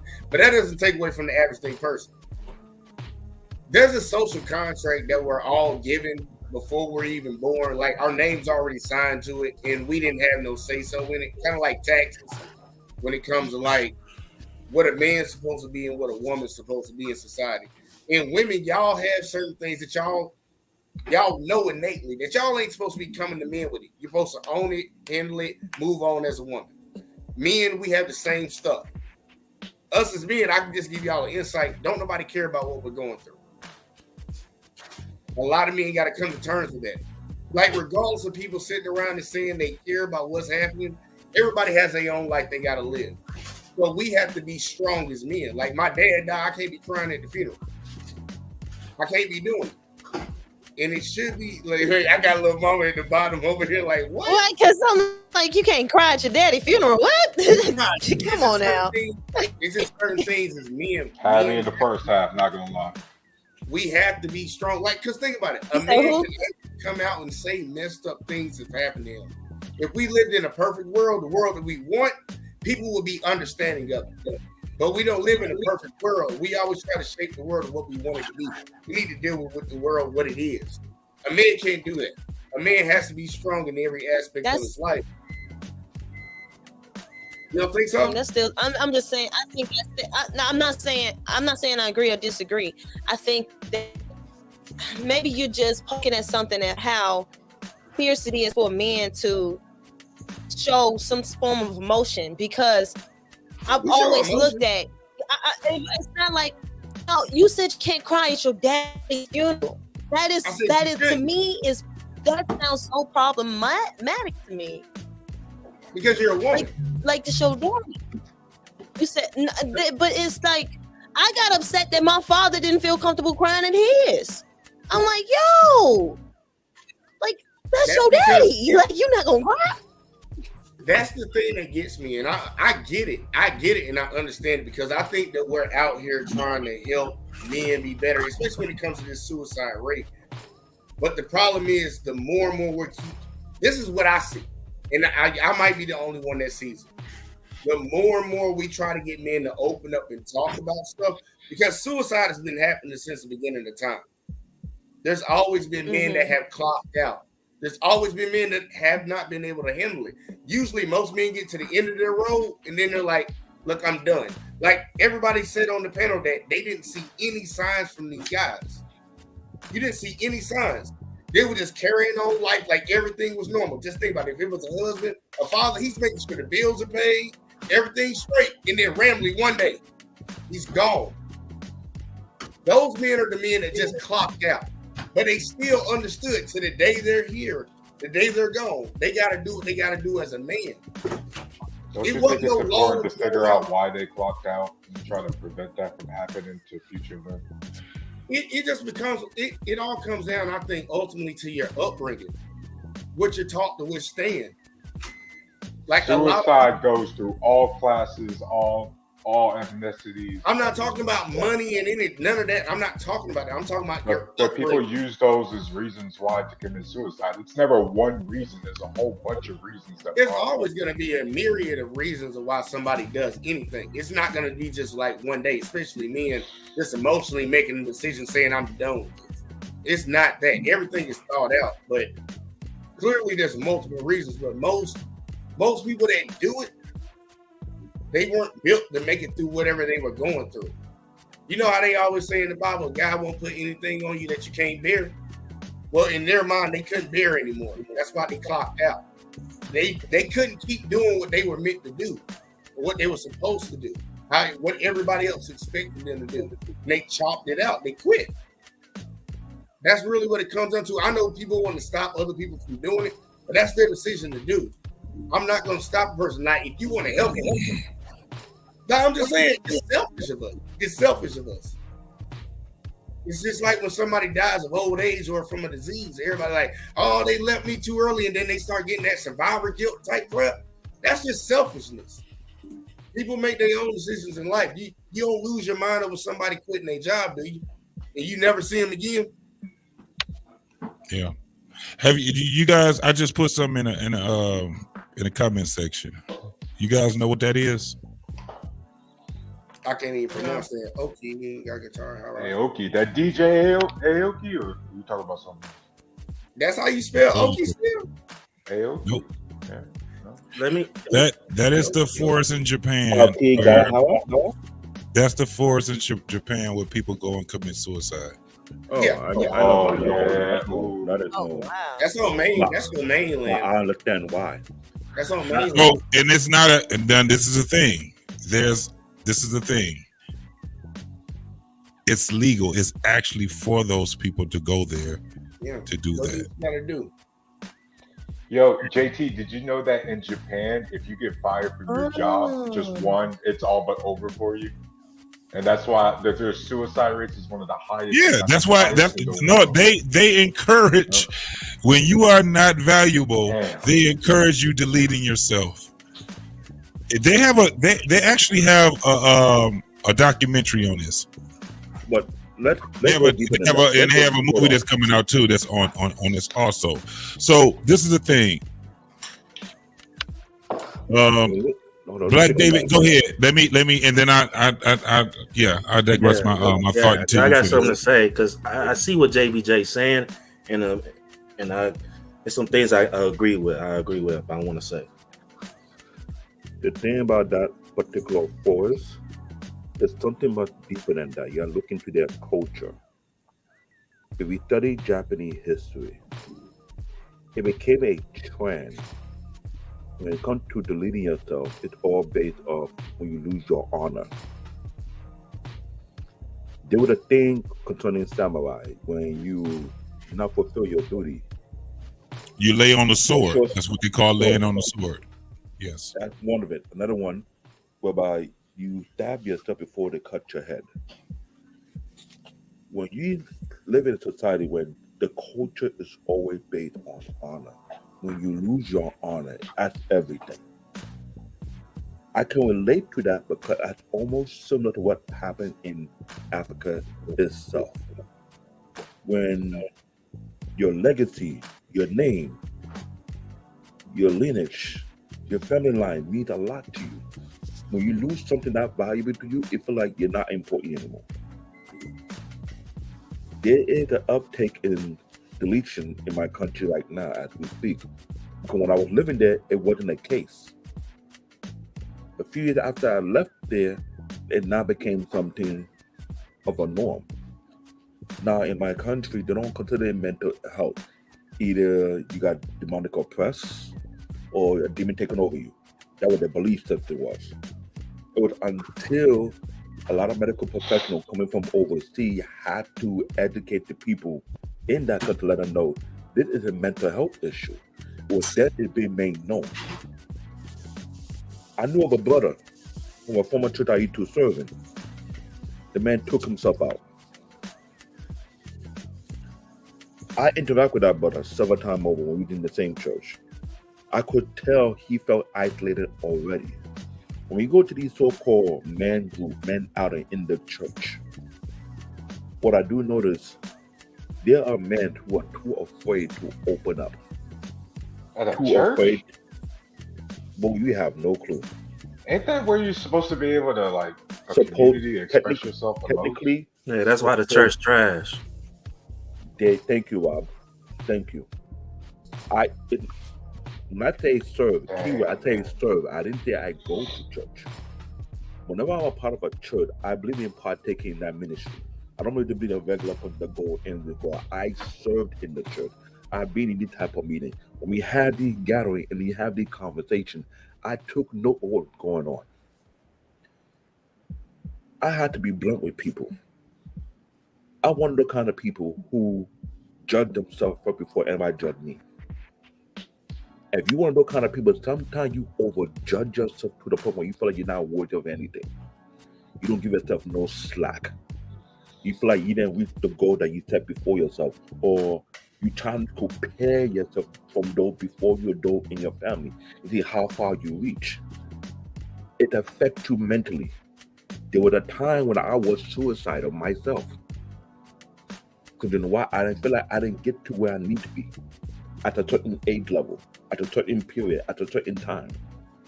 When you get put in a place where you got too much pressure put upon you, not by your father alone, not by your mother alone, by your grandmother, your grandfather, by your family, your relative. Because you come from a particular lineage, they start to compare you. Oh, you're not like your younger brother, or you're not like your younger sister, or you're not like your sibling, or you're not like your cousin. When you get that compounded on you from birth, going up, or you didn't do things certain when they expect you to do, it gets to you. It cripples you. It's like a shackle. I went through that phase growing up. I didn't have no childhood. I can't remember when I had fun as a kid. Because you know why? I was the firstborn. Responsibility came on top of my head immediately. So imagine people coming from a cultural background when people expect so much out of you and you're just young, you're little. You'll get a chance to breathe. Now multiply by 10 or 100 or 1,000. That was going on in Japan. That's going to other third world countries where people have to rise up to a case. If you don't rise up to the occasion, you're nobody. It was totally unfair.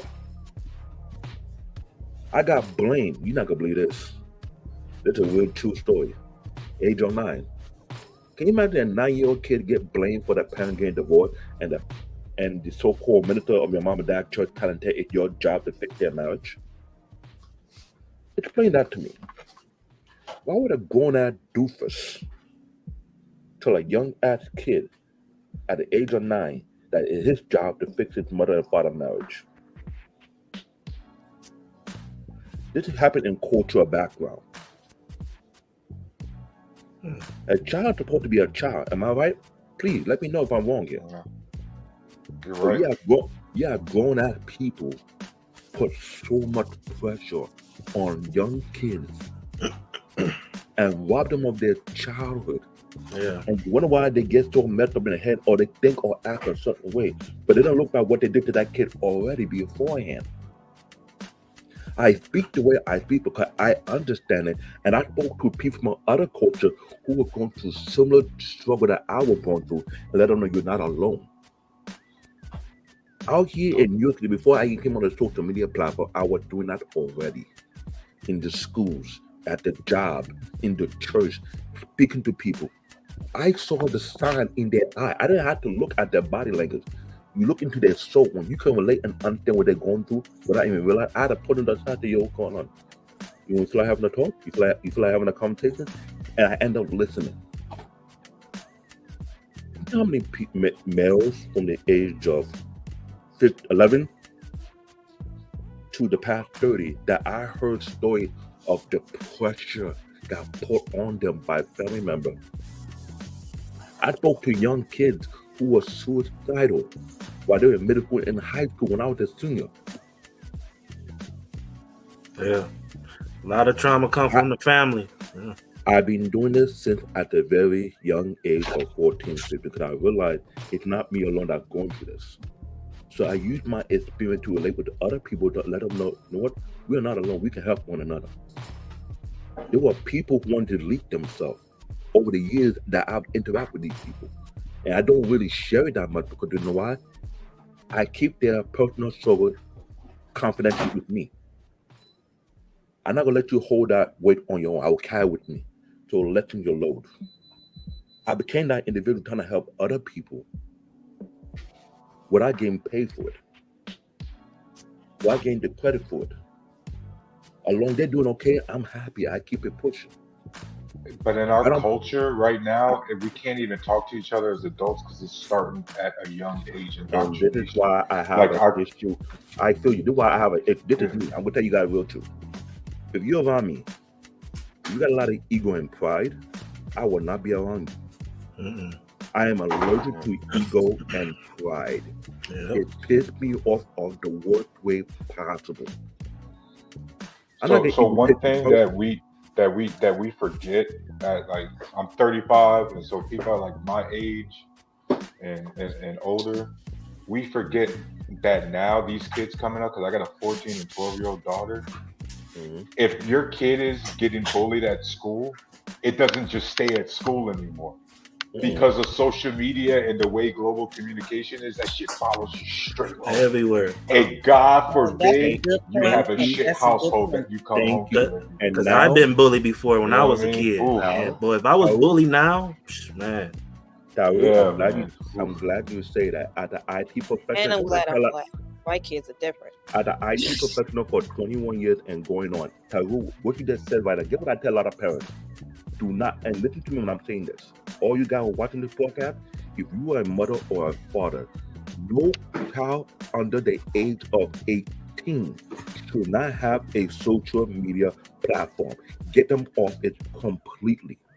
That's wrong. You're setting your kids up for failure. No, let me tell you why I say that. This has been a trend that we IT professionals knew would be the case. And we have been warning people for years, but no one listened to us. When we have kids on social media platform, if you cannot monitor where they go to, what they watch, what they feed their eye, what do you think happens? Yeah, you making a good point, because I could tell you, nigga, a year ago I found out Twitter was playing porn. I'm like, whoa, this. Man, I wish this. Y'all late. When I was in high school. Hold on. Y'all late. I'm gonna get dank here. No. I'm gonna get dank here. Am I the only kid who tried to watch the fuzzy fucking Skinemax shit when I was like 12, 13 Oh, hell yeah, bro. So I'm not the only kid who was trying to get into some shit or trying to read their parents' magazines and shit. Like, kids like social media is just another thing they could get into. Yeah. You know what I mean? It's a topic I've been speaking on heavy.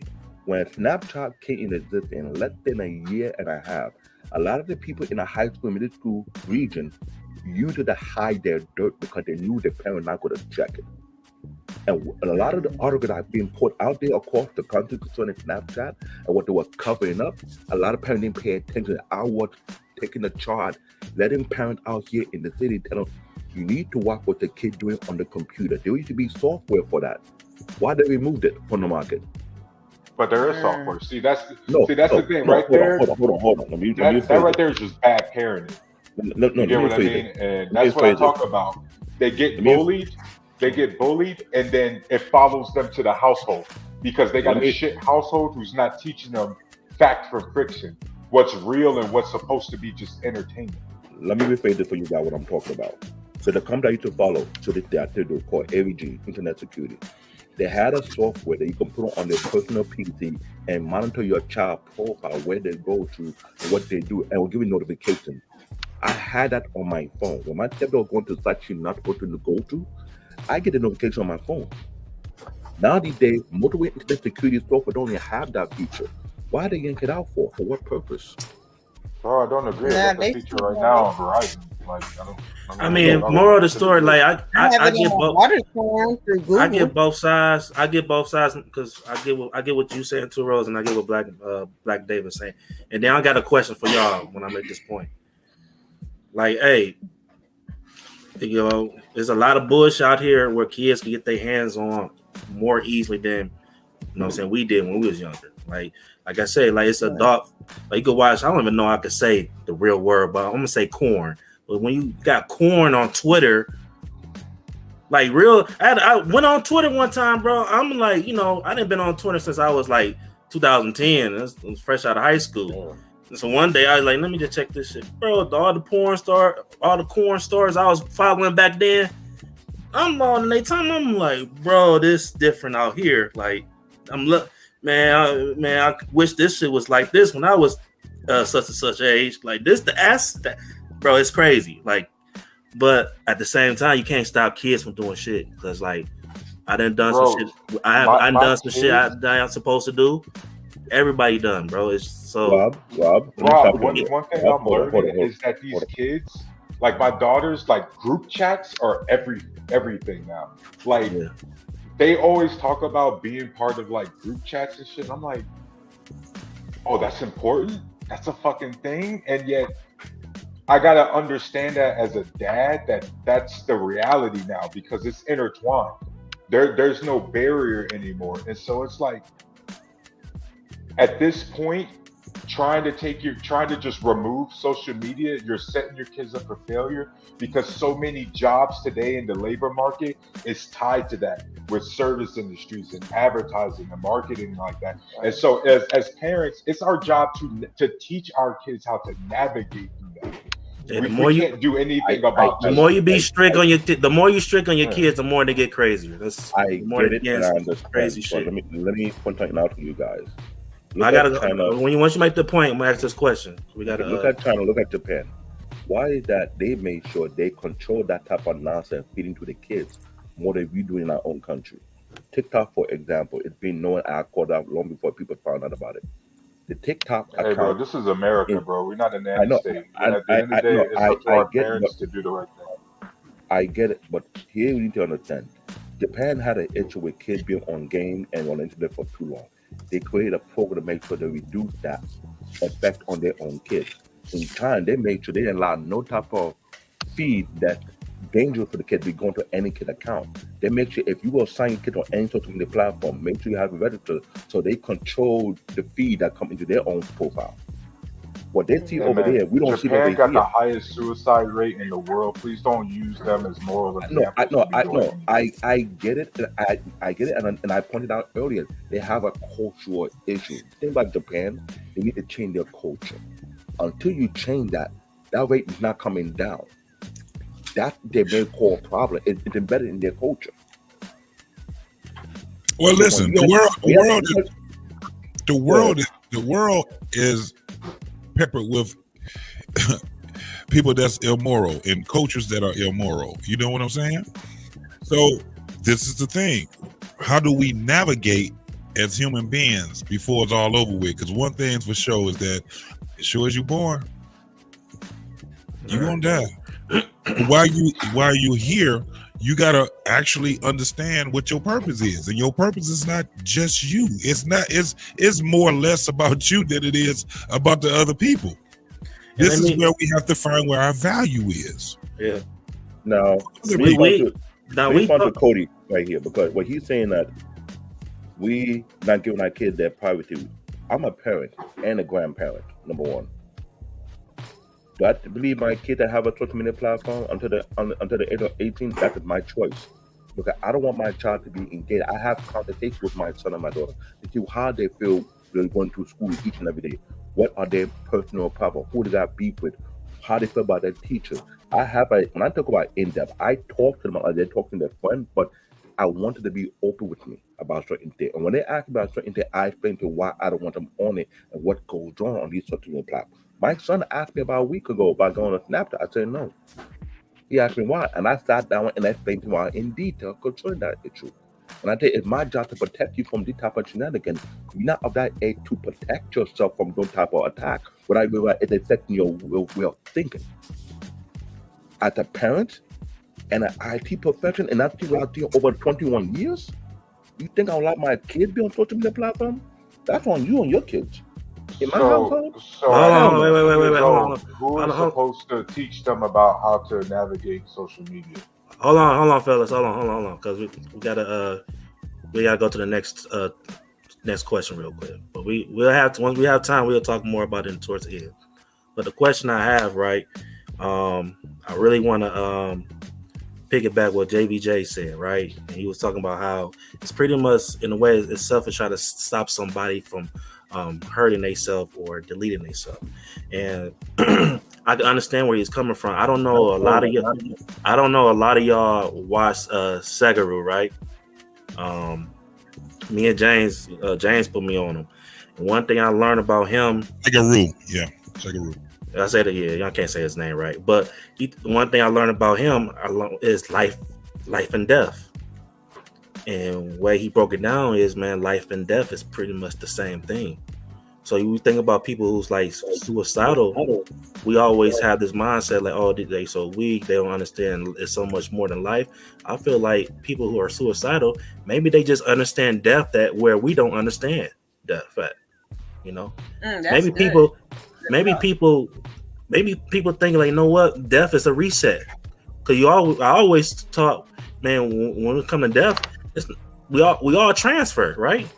We just don't know where we transfer at. But we all transfer. Yeah, you don't know if there's a heaven, hell, or if it's none of that reincarnation. You have no idea. Yeah. So the question I have for all of y'all: what do you know about death? Like, what do you think you know about death? Have your respect changed from? Have your respect changed from the point where you was a kid to now up to adult? What is your perspective on death? I don't know anything about death. I know it's a part of life, but I don't know anything. Straight up. Okay. Anybody else? Who next? I guess that's an interesting question, and that's why he probably went to that. Like, you don't know anything about it, because it's not like any of us died and then came back and told each other about it. So it's like, what do we know outside of the fact that somebody's no longer here and your body decomposed? That's pretty much all we know. And you know, and we can all kind of speculate on what we think everything else is. You know, if you're more spiritual, then you believe this, or whatever your belief is, you're going to think of where you could potentially go afterwards. Wouldn't you agree that's where it gets scary? Wouldn't you agree that's where it gets scary, though? You start speculating. Yeah, I think that is where it does start to get scary, and that's the reason why I think that question is way more loaded than you could put into terms. Because if you ask somebody who has a specific faith, they're going to tell you what they believe after life is, where opposed to someone else who doesn't maybe have a connection to or believe in God at all. They're probably gonna be like, oh, you're just not here, you know, and they're not gonna think anything of it, you know. So it's more loaded than that, because it's like, then you're asking somebody to give you their spiritual or emotional or the way they think, and it's not even just, it's just not, oh, it's just death anymore at that point. Yeah. You know, so it's way more loaded than that. And for me personally, I guess I was really taken aback by the question, because for me right now at this moment, I'm within a spiritual journey, so I can't even give that kind of answer because I'm too busy trying to live. So I really don't know. There's no thoughts that's coming to my mind about death, because right now, I mean, who isn't still trying to figure out life? So this Rob, that is such a question that brings out like primal energy. I want everybody. I want everybody to actually give the best answer that they can give, and then I'm gonna show you guys something right after that. Okay. Yeah, I can speak to it. Oh, go ahead. What is death like? What do we believe it? I mean, I don't know. The first time I died, I mean, it didn't really hurt that much. It wasn't so bad. But then the second time I died, that was, man. Second time I died, It was traumatizing. So next time, I'm ready. No. All we can do, there's nothing you can say is right or wrong. All we can do is believe what we believe about death. I believe in going to heaven when I die. So I don't fear death. I just fear some of the pain and then people suffering and the whole process of it. Because it's a lot. Somebody says, hey man, you're dying tomorrow. That's like a major paradigm shift. Like you ain't gonna be here. Right. So it's more the process, not what comes afterwards. Like you don't want it to be painful. Like unfortunately, some people have a very long, painful. I'd rather just be here today, going tomorrow. No, Yeah. Well, this is the thing. No, it's what happens after death. This is the reason why. Yeah, everybody thinks about death, but you don't know that. Don't know what. You don't know what happens to you. Here's the thing. For all we know, given the irrefutable data that we have, once you're dead, you're dead, you're gone, and you are never coming back. No one's ever stop. Came back twice. No, stop. No one's ever come back to life. Ever in human history. No one's ever came back. Jesus. No. Jesus. It's debatable. Even you're talking about different religions. That's why I said what I said. I get you, but there's nobody. That's not actual history. Those are stories. Hold on. Those are stories in a book, and that book and the first book of the Bible wasn't written until 380 years after Christ was died. So up for nearly 400 years, all those stories are just word of mouth. And we know how convoluted. That's how convoluted things, and we all know how convoluted things can get like that. Now, here's the thing: death is just a part of life. They're not separate at all. Birth is the conception is the beginning. Death is the end. There's no separation there. It's all connected. You know what I'm saying?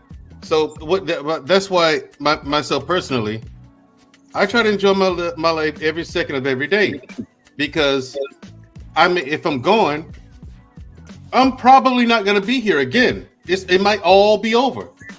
It might, or I might go to heaven. I might go to hell. Who knows? Rob, what do I say? We don't know. Once you finish your job, what do I always say, bro? What's my philosophy? You said you tell me a lot of shit, bro. So after death, once you die, this shit is over. I always say, it's over. This shit is over. You're right. There's nothing really. There's nothing where you gotta philosophize it. It's over. As far as what we know. As far as what we know, it's all over. That's why you live your life the best way you can while you're alive. But not for you, for the others. Maybe you got children. Anyway, you're right. Maybe I don't have children. But shit, once you done, this is my point. Once you're done, it's over. There's no coming back. There's no getting another job. There's no making no $1 million. You ain't none of that no more. You're not that person ever again. You're not a person. You're gone. You out of here. The only thing we have, the ones that are left back of you, is what? Memories. And then once we be senile, or we get dementia, or what's the other one? What's the big one? Alzheimer's. Now you're not even there anymore. This is why when you hear people talking about these relationships, they're only talking about the shit from a surface level. Yeah. It actually is way bigger. There are actually conversations that are needed, but they're not putting it in the right context. We are supposed to be living for others. When I have my children, I'm supposed to have my children for my grandchildren. That's why we make them better people, so they can be better adults, so they can be better moms and better fathers. That's why it's not cool for us to be having our kids doing adult shit when they're kids. We're not supposed to be dealing with ourselves. When you hear women talking about dating men because I'm not happy, or they leaving them, I'm not happy, or I want a man that makes me happy, and all these different things. When you hear men talking about a woman that's a 10 and all these different things, and she looks good and she's young and all this, the only thing he has to actually look at her for is say, can you possibly be the best mom possible for my unborn child? How about no? Can I see her being my child's mom? When she look at that dude, is she saying, I would love to have you as my unborn child's father? You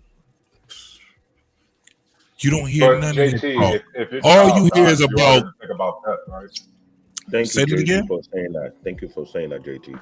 Like, what if you're a parent and your child dies before you do? Aren't you gonna think about death? Like, yo, like that gets. God damn it, Rob. This is where it gets back to that dicey, scary shit because, right? Does your consciousness also go? Does your energy go? Of course it does. God damn it. Your consciousness is gone. It's not. Wait, no, it's not hard. The consciousness is gone. We know that because consciousness, we know for a fact, consciousness exists in the brain, and the brain decays and erodes and goes away. There is no more consciousness. There is no more body. You're gone. Once it's over, it's over. Enjoy this shit the best way you can, safest way you can, while you can. How about this though? Why do you think most people are afraid to die? Even though they believe in God and heaven and all that shit. Why do you think they're afraid to die? If you believe in God and heaven and you're going to heaven, why are you afraid of dying? Fear. What's the fear? Because naturally, you know, your survival instincts tell you, once it's over, it's over. Nature's telling you it's over after the fact. But I want somebody to answer that. I'm curious as to when people are scared of death, if they are scared of death itself or if they're scared of how they may die. Nope. No, it ain't even how you may die. It ain't even. It's none death. of that. It's death. They're afraid of death. Hold on. I gotta put the camera on myself. Hold on. Let me put the camera on myself. I'm gonna tell you why. I'm gonna tell you exactly why. I had a reason. It's because we fear that everybody is on this earth is going to forget about us. We won't exist anymore. I don't mind existing now, as far as the people on the earth. Hell with them. Most people that don't mind existing, guess what they do? They delete themselves. I ain't doing that. That they were. Our biggest fear is to be forgotten.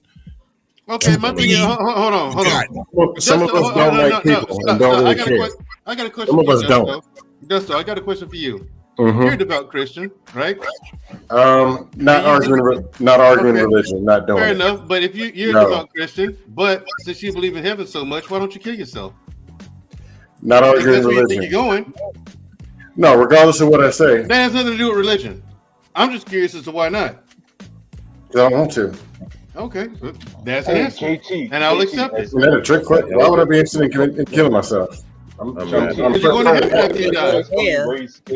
Because you're going to heaven after you die. Hold on, one mic. No, because killing yourself, you're going to go to hell. Okay. JT, as someone who successfully raised kids, how, if, let's say, I hate this, but we get dank here. Let's say if you were to go today, hypothetically, would you be secure knowing you passed off enough knowledge to your daughters? No. Okay. No. So that would be. I see them while I'm living right now. I think ultimately they will learn. I think that there's other dimensions that's going to help them get to where they at. The basics, yes, I'm not really worried about my kids in that capacity. I'm more worried about the whole lineage. It's not just my kids, unborn grandkids. I don't know how this world is going to be 5 generations from me, right? I don't know. So while I'm here right now, this is what I'm doing. This is why I have insurance. Life insurance ain't for me. It's for my loved ones. Life insurance, and none of this shit is for me. If all of this shit was just for me, man, I swear to God, and I didn't have to be with nobody or nothing like that, I would have me a shelter, and everything would be in a studio apartment. I probably would have a bike. Because it is Michigan, I have some type of car. It might be an old ass 78 if I can afford that, but I'm not going to be working as hard as I work. I wouldn't do the things that I do. I wouldn't read books. I wouldn't do anything if it was just for me. I gotta hand all this shit off. I gotta hand all this shit off to somebody. This is why I wouldn't even have a fucking podcast if it was just for me. I'd just be talking to myself. Because you don't need all that by yourself. You know what I'm saying? Right. I want to share everything that I have, all this shit, because I can't take it with me, and I don't think about death that damn hard. I used to, but I don't think about death that much because I can't do anything about it. So the only thing that I can do is prepare to make sure my loved ones, in the event, or if they even outlive me. I have a grandfather right now that's 36. He's outlived 4 of his children and 2 wives. How old is he again? 96. Oh, I thought you said. Did I say 36? Sorry. Yeah, I'm caught up in some shit right now, y'all. It'd be great. You said 36. How old is he again? Look, I'm reading shit and trying to get, but he's 96. He's outlived all his best friends. He's outlived pretty much everybody he came. My grandfather don't have the conversation anymore of, hey, remember when we used to? Remember how we used to? Guess what his conversation is now? I remember when I used to. Oh, I remember my best friend. Oh yeah, I remember blah blah blah. I don't mind. Look, y'all can die if you want to. That's y'all fault. I'm gonna live forever. You don't want to do that. Yeah, I do. I'm gonna live forever. Do that. You will not. Let me tell you something. I believe that's hell. I believe that's hell. Listen, you will be in a world. Ask a 96-year-old or 100-year-old person. Ask them. Ask a person that's 80. Ask a person that's 76. Ask them about the world that they live in right now. Mm-hmm. They feel insignificant in this world right now. Got it. Cool. And the older we get, the more okay we're going to be with passing away. But my thing is, JT, my goal is I want to see where it's all going. Well, what is all going? Everything, this life, the earth, humanity, the earth, humanity. I want to see where it's all going. What's the point of all this? I don't know. After about 75, I'm gonna get bored. I don't want to see all these victims. I'll be ready to roll out. How do you get bored? If you're bored with life, you're doing it wrong. Mandrell, you're talking as a 40. You're talking as a 44, 45-year-old, bro. I'm not talking. 45. I'm not 45. Don't age me. Okay, but this is my thing. You're talking as a very young person. Wait till your ass get in your damn 70s and 80s and watch what you're gonna be talking about. Watch how many of your friends. I'm 50. You know how many these motherfuckers 53, 54, man. They dropping dead. Yeah, if I can pull back right now, my graduating class, 1991. I could tell you right now, at least 35% of them are gone. Okay, cool. Listen, that's y'all. I'm telling you what I want. Listen, science and nature are my 2 first loves.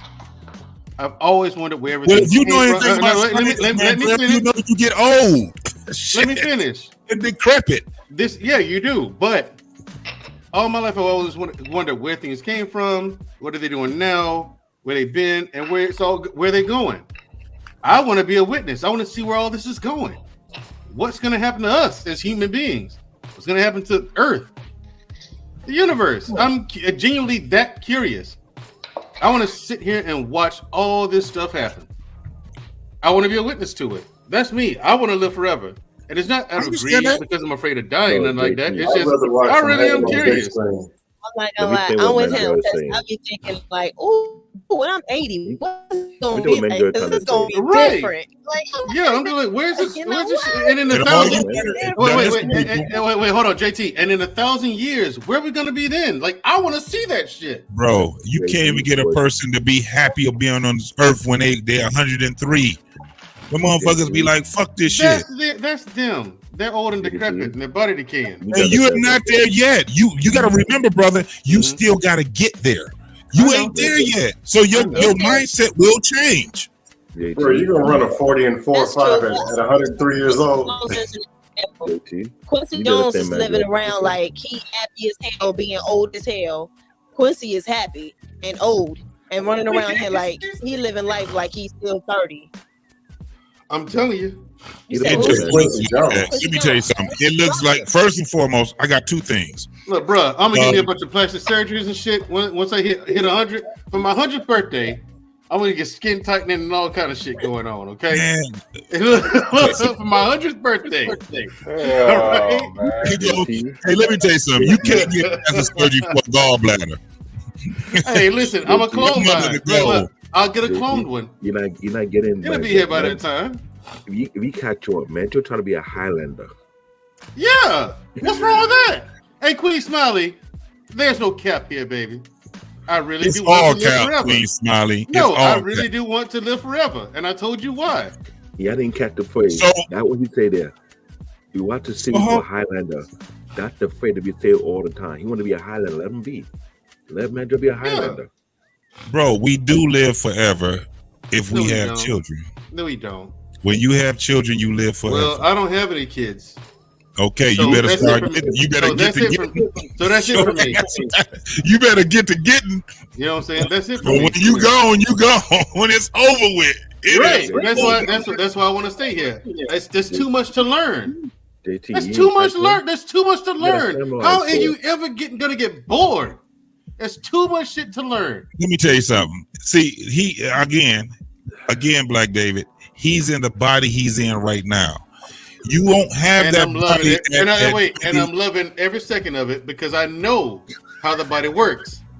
Listen. And I'm going to keep it as long as I can. This is why I work out so much. I'm going to keep this body as long as I can, JT. Mandrell, you have never, as you can, but you have never seen anybody outlive death.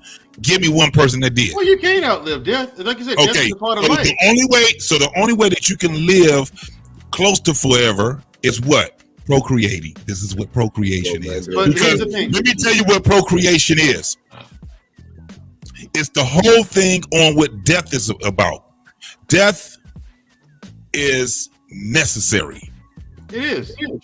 Okay. So your ass ain't gonna be making it at no 1,000 years old with that crazy ass mind of yours. Listen. Number one, look, when I'm at your funeral, I'm gonna say, "I told you so, you bastard." That's the fuck you get, right? All you did was outlive me by 5 fucking years. Mantrell, his funeral is gonna be a double header. You're gonna be he gonna go at 3, you're gonna be at 5, and the other kid. Y'all gonna share a casket. No. I will come. You're gonna be on the second floor. Look, I'm gonna go to everybody's funeral on this panel. Okay, and I'm gonna show you. I'm gonna say, "I told you so." Told you I'm gonna live. I'm gonna live forever. I'm gonna live forever. I am. You know that he got a sword. Mm-hmm. Whenever there's a lightning in Alabama, how you sure he's not catching the quickening? Get it, Highlander? No. The thing is, look. What was the video? In all honesty, I do know we all have to die. We all gonna die one day. We all are. But in an ideal world, if I could live forever, I absolutely would. And it's because I love learning that much. I think there's far too much to learn. Go to bed. To just check out. I don't want to check out until I learn as much as I possibly can. But you know how selfish that we can be. Let me tell you something. This ain't no cartoon. You don't get everything you want. You don't at all, and I never get what I want. I've earned everything I got. This is how we can. I've earned everything. I've earned everything I got. Nothing's ever came easy to me. This is how we can be very selfish though in life. when your ass is a burden on everybody else with your old ass, and you won't die. You keep, that's right. You keep How fucking am I around. burden on all? How am I burden on all y'all? I paid into the Social Security system. I fought for this goddamn country, goddammit. Okay. And I want my benefits. It ain't my fault, but I live forever. And you got to give me this check. Your loved ones, you know what I'm saying? Your loved ones gonna let you walk the fuck off, and they gonna be like, "Hey, just let him go, let him go, let him go, let him go, let him go." Probably. His ass he been a burden on our ass all for 12 fucking years. He got to get the hell on. He will not die. Every morning they come in there, see if your ass is dead. You still ain't dead. You still up. I ain't gonna need them. Telling them the same old ass fucking story. I used to be a paratrooper. Listen, and I was Green Beret. Like, nobody know nothing about that shit, pops. So what? Die. When I'm 200 years old, JT. Fuck on. Yeah, I would tell my kids and my great whatever grandkids to fuck off. You know what I'm saying? I don't need your help there. Go on, take your ass on there. Go on out there and bump your head. We got this insurance policy ready. It's hot. We wait for this motherfucker to and go. I ain't leaving. And I'm like, I ain't leaving none of you ungrateful motherfuckers shit. I'm gonna be that grandparent. The one that curses everybody out. You be like Jerry Lewis. He didn't leave his kids shit. He gave all, he donated his goddamn money. Yeah, Ray sure did. And his kids were salty. They still salty about that, JT. He is not well. You don't give a fuck. No, right. His problems are over. JT, no. Jerry Lewis is minor. The lady in New York City will all her money to her puppies. Yeah. That was vicious. It's one thing to give nobody nothing, but you give your whole entire wealth to 2 little dogs. And yeah, going at kid, you put a get at everything, you get them nothing. Hey, listen. Wow. Sir Hill speaks. That's my homeboy. Y'all know him. Out here getting it in. And that's my talking point. Most people are afraid of being forgotten and never have been fulfilled. Bingo, that's the other part. Absolutely. When you just listen to how people talk. Listen to how people talk. They want to be a legend. They want to be all this shit. And when somebody, man, do you understand why a lot of these young folks are not afraid of dying? Because they know they're gonna be on somebody's t-shirt. They know somebody gonna be able to put some wings on their ass. They know that's what they think as being. They want to be legend. They want to have this whole thing. Like, it's funny, man. Where we at? I know there's people that has a wardrobe full of t-shirts, full of dead people on their t-shirts. Rob, you know somebody like that? Do any of y'all know somebody like that? No. They're professional funeral goers. Yeah, they profiting off of. They be profiting off of. Exactly what they ain't been while you was living. They ain't showed up to none of your shit. Birthday parties, they ain't there. Goddamn, you graduated in high school, they wasn't there. They wasn't at none of your shit until you died, and they at your goddamn not just the funeral, they at the balloon release. They at the what's the other event they be having? The wake. No, before you even get to all of that, I'm talking about the new shit they be coming up with now. Oh, no. Man, I didn't know that was newish. Man, they got everybody dressing in your favorite color. All of a sudden, your favorite color is purple and white. So everybody got that. They got the t-shirts on with your wings on. You know what I'm saying? Only God can judge me. Now, understand this, people. Understand this. They also don't have pictures. Remember how on obituary you see people, they had good pictures? A picture where a military picture, a graduation picture, or a picture where they was just living good life. Now what they got? Throwing up gang signs with wings on their back. They got all of these different things, and they got all of this shit on t-shirts and coffee mugs and shit. It's like a goddamn fest. It's like a fair. Like they literally, this is how they celebrate the people now. They don't even celebrate your life anymore. It's a party for them. It's a goddamn. Got a point, man. They don't even use the good photos anymore. They don't. You got the girls. They out there. They ain't got a good photo. Everything is an ass photo. They half fucking naked. They don't look like how they really supposed to look. You like, what the fuck is going on? There's a new trend. Because they're not understanding, and this is the thing, they're not understanding that death is a part of life. It's gonna happen. So while you on this motherfucker, you better ride it till the wheels fall off. You better enjoy yourself. Yeah, You ain't got enough time to be out here doing that. Now, going back to the points, people want to check out what we say. How you gonna say? That's why I said it was a hard thing. It was a hard thing for me. People check out. They check out. They don't. Who am I to judge what they do? Now I'm gonna be hurt when it's my loved one, but I can't be angry at them. And I used to have. This is the craziest thing, to have judgment on somebody that's no longer here anymore. It's done. Let me tell you one of the things that fucked me up one time. I seen two people arguing. They going back and forth, talking crazy ass shit. One of the people died. The other person was sitting there still arguing until they realized that person was dead. Caught a heart attack right there in the chair. Argument over with. All that being mad and upset, guess what they couldn't do? They couldn't be mad no more. They couldn't make up either. either. That person wasn't there. They now couldn't this is make up what was either. crazy. Yeah, but this was what was crazy. They were still trying to argue their point while trying to get this thing together in their mind that this person is no longer there. They were still trying to argue it. They were having an argument with themselves, trying to find out what the fuck just happened. And it was like, this is what life is. You gone.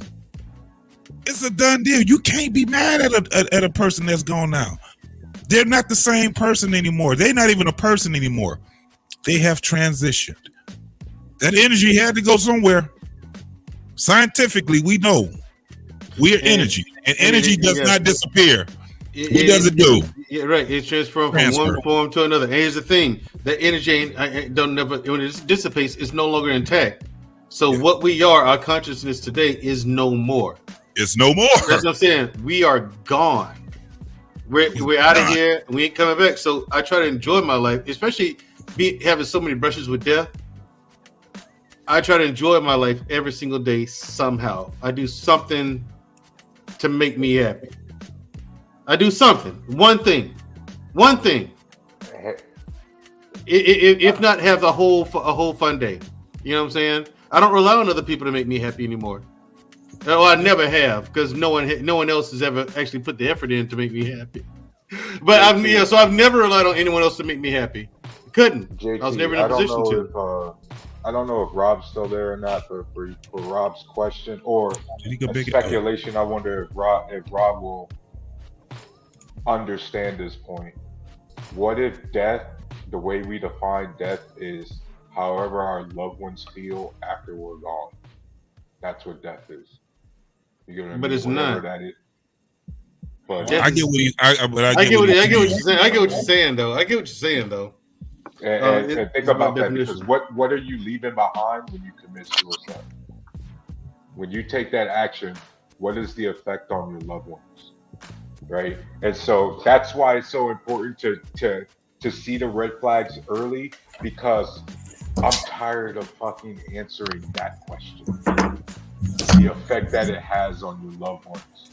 Trying to convince people to not commit suicide. There's so much toxicity in our culture that we can fix to prevent as many people from even feeling that way, man. We got to get to that. You know what I mean? One of the things down that rabbit hole. But this is the thing, man. Life is, man. Shout out to Nas. Shout out to AZ. Life's a bitch and then you die. Because you ever heard the story of a motherfucker died your death and end up dying anyway? This motherfucker that sat back, then had cancer. He had to get a kidney. He had lupus and his ass was in remission. He did all these different things and cheated death for 10 years just to go outside and get hit by a goddamn car. That's how life is. That's exactly how life is. That's why we have to look at it and say, I can't be worried about death. I can only be worried about what's happening right now. And if I want to deal with what's going to happen when I'm gone, that's when I get life insurance. That's when I get a safety net. That's when I get, a wheel. That's when I get, all these different things that will help my loved ones out. This is bigger than me. This is bigger than me. It's just not, you can get in here, man, in this world. And that's why when you look at a baby, let me tell you something, boy. Look, have you ever seen 100-year-old man looking at a 1-day-old kid, or 100-year-old woman looking at a 1-day-old kid? Pay attention to that shit. They don't have to say anything with their mouth to be communicating with one another. They don't have to say shit. This world can be a whole lot better, man, if we look outside of what people teaches us, and if we search for what the knowledge is, and we get knowledge of ourselves, then everything else is going to reflect from that. But when you talking about some real shit, man, think about that. Somebody that's over 100 years old, been on this earth for 100 years old, and they're holding a baby that was just born. You know the reflection that's in their mind? They're trying to remember back on how young they were. Again, I got a grandfather. He reflects back to being 5 years old in his 90s. He's talking about when he was 5 years old, his kindergarten teacher. He went from there all the way up to when he was a teenager. I got pictures of my grandfather in his 20s. Dope as hell. I was like, damn, that's where I get that shit from. I got another grandfather I never met, my father's father. He never met him. He died when my father was 3 or 2 or 3. All my father got is pictures, which is enough. Because me and my brother both look just like our grandfather, who we never met in our life. So that's one part of what life is. But when you talk about death, you can't be worried about it. You can't be worried about it. All you got to do is put it in works. $5 a month. You got you a mutual annuity, You put some money together and you do the best that you can while you on here. And then when it's time to go, you out of there. And, if your people, if you want them to be okay, then you just make sure that they're okay. Yo, JT. Right now, you can't wait when you die and talk about listen, I want to go back and redo it. I didn't know the day I was going to be in the car accident. JT, you know about 300 people around the world a year die from random airplane parts falling from the sky, dog. That's how random that shit you talking about is, dog. Like, yes. One moment, dog, it's gone. It's out of there.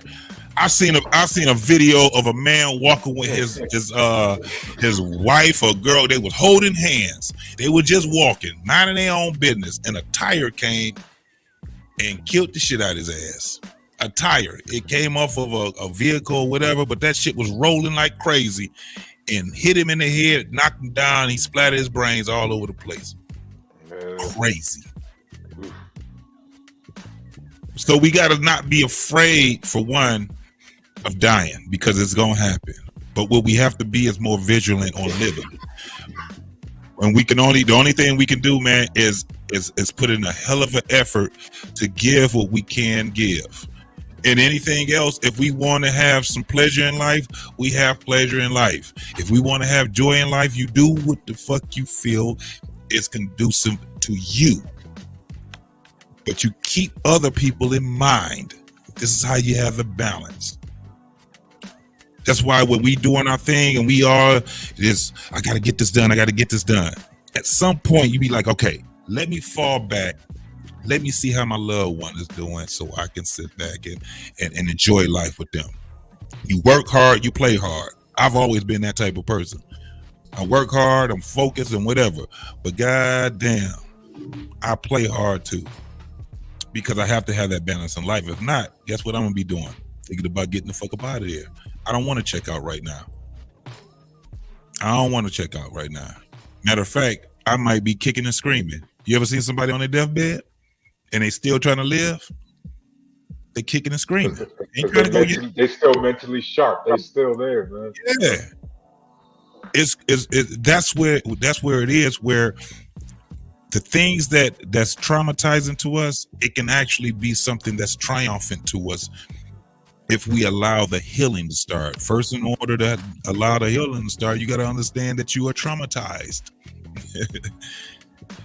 Most of your best stories come from people that have been traumatized in their life once they're healed. Now, if they ain't healed, it's something different. Something different. But I want to get it right here before we wrap this up. Segaru, I'm glad that Rob had mentioned this guy, and I know I ain't gonna be able to keep this on my damn on my channel, but I gotta play this, man, and I want to hear what you guys have to say after hearing this man speak. I'm gonna pull this up right now. Hearing him speak make life a little bit more simpler. I ain't gonna lie. Where I care less a fuck about a lot of shit. Now understand, you gotta listen to this man with an open mind. You gotta listen to him with an open mind. Here we go.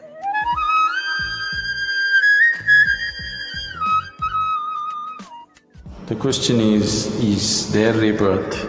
If it's there, what is the basis for one being to go from one birth to another? What is it that carries a person from one to another? Now, if you need to understand this… Can you guys hear it?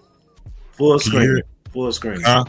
Okay. Yeah, so you must have some understanding of the mechanics of who you are.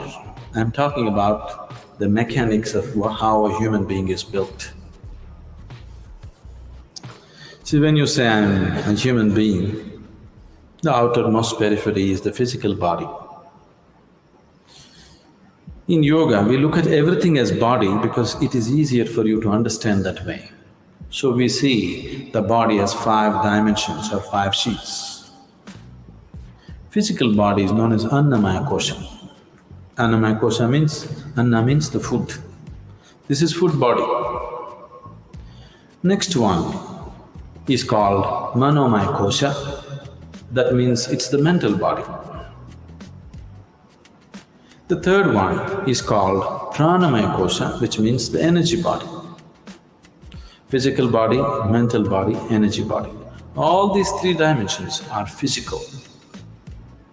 They are physical existence. Physical body is very gross, mental body is subtler, energy body is even subtler, but all these 3 are physical. It's just like the light bulb is physical, you can see that. The electricity behind also is physical, isn't it? The wire that connects is also physical, the electrons that flow through the wire also are physical existence. So similarly, physical body, mental body, pranic body, all are physical dimensions of life. This physical dimension of life, both in all these 3 dimensions, carries the imprints of karma. On the body it is imprinted, on the mind it's imprinted, and on the energy it's imprinted. This karmic imprints or the karmic structure is what holds it together. Karma is the cement which holds you to the physical body. Karma is the bondage, at the same time it's only because of karmic stuff you can hold on to the body and be here. This is where spirituality seems to be difficult because if you try to take it away, it doesn't work. If you try to add, it doesn't work. You need to be just there. If you're just there, it's a moment. Now, the next 2 dimensions are called Vijnanamaya Kosha and Anandamaya Kosha. Vijnanamaya Kosha is non-physical but related to the physical. It is like a transient state. Anandamaya Kosha is completely non-physical. So, Vijnanamaya Kosha and Anandamaya Kosha means it's the bliss body. There is a bliss body inside which is 100% non-physical. It has no form of its own. Only if the energy body, the mental body and the physical body are in shape, it can hold the bliss body in shape. If these things are taken away, the bliss body will just become a part of the cosmos. So whatever you are referring to as Atman or the soul is a fiction actually. In the sense, people are describing a certain limitation of the non-physical as a soul. But the body for the soul is still your karma. If the karmic structure is completely dismantled, there is no soul, everything merges into everything else. What is referred to as Mahasamadhi or Mahaparinirvana is just this, that you slowly understand where the keys are and dismantle the karmic structure so that you become truly no more. When somebody dies, we say this person is no more. That's not true. That person is no more the way you know them, but they still very much exist. Now if you dismantle the karmic structure 100%, now you merge with the existence. This is what is referred to as mukti, mahasamadhi. In Hindu tradition it is referred to as mukti. In yogic tradition it is referred to as mahasamadhi.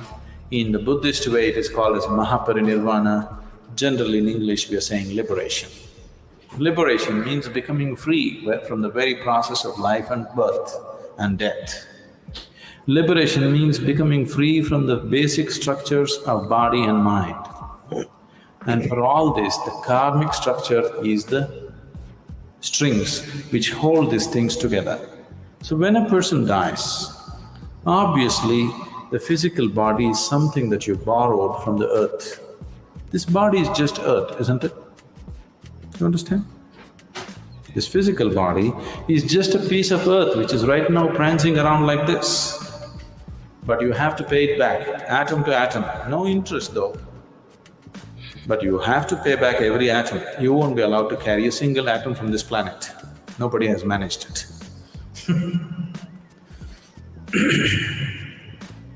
Physical body will fall apart.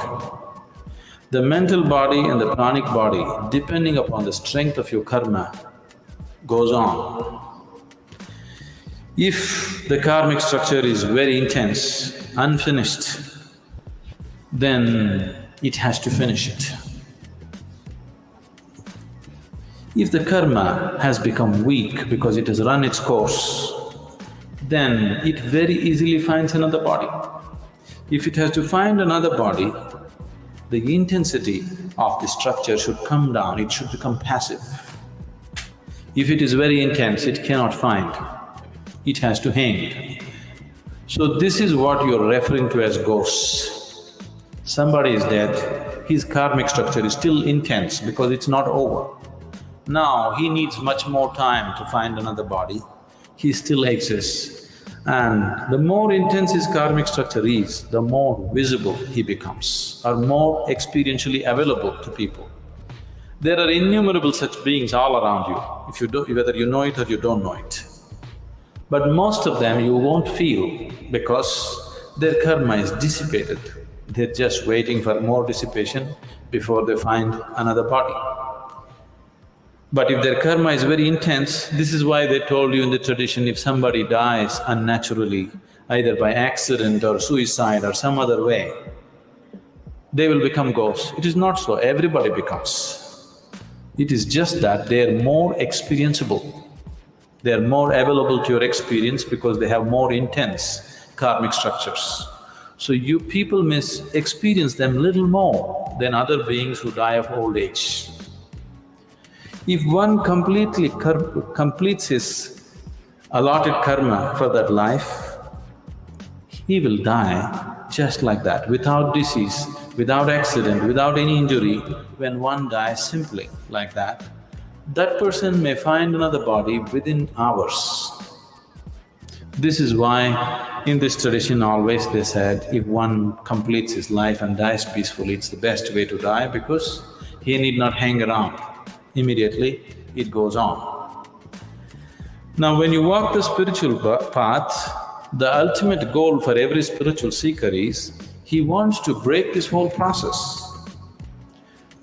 Or otherwise, to use an analogy, we can say, what you call as my soul right now is like a bubble. The outer periphery of the bubble is your karmic structure. Inside, there is air. Suppose you blow the bubble, you burst the bubble. Where is the air? Where is your air? There is no such thing as your air, it's become part of everything. So what you call a soul is fictitious, because there is no such thing as your soul and my soul and somebody else's soul. Right now, this unboundedness is contained in the limited karmic structure, so it makes you believe as if this is a separate entity. If you take away the keys which hold the karmic structure, then it just collapses. So, this afterlife, next birth, don't believe all this nonsense. But right now, if you sit here and just close your eyes, you can clearly see more than this body you are, isn't it?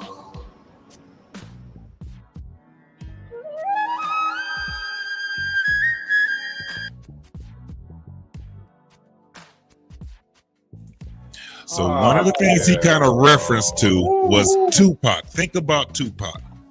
Tupac has died in 1996. He was out of there. Do you understand that people have not let Tupac go? You got people that's sitting back saying that Tupac is in goddamn another country somewhere faking his death.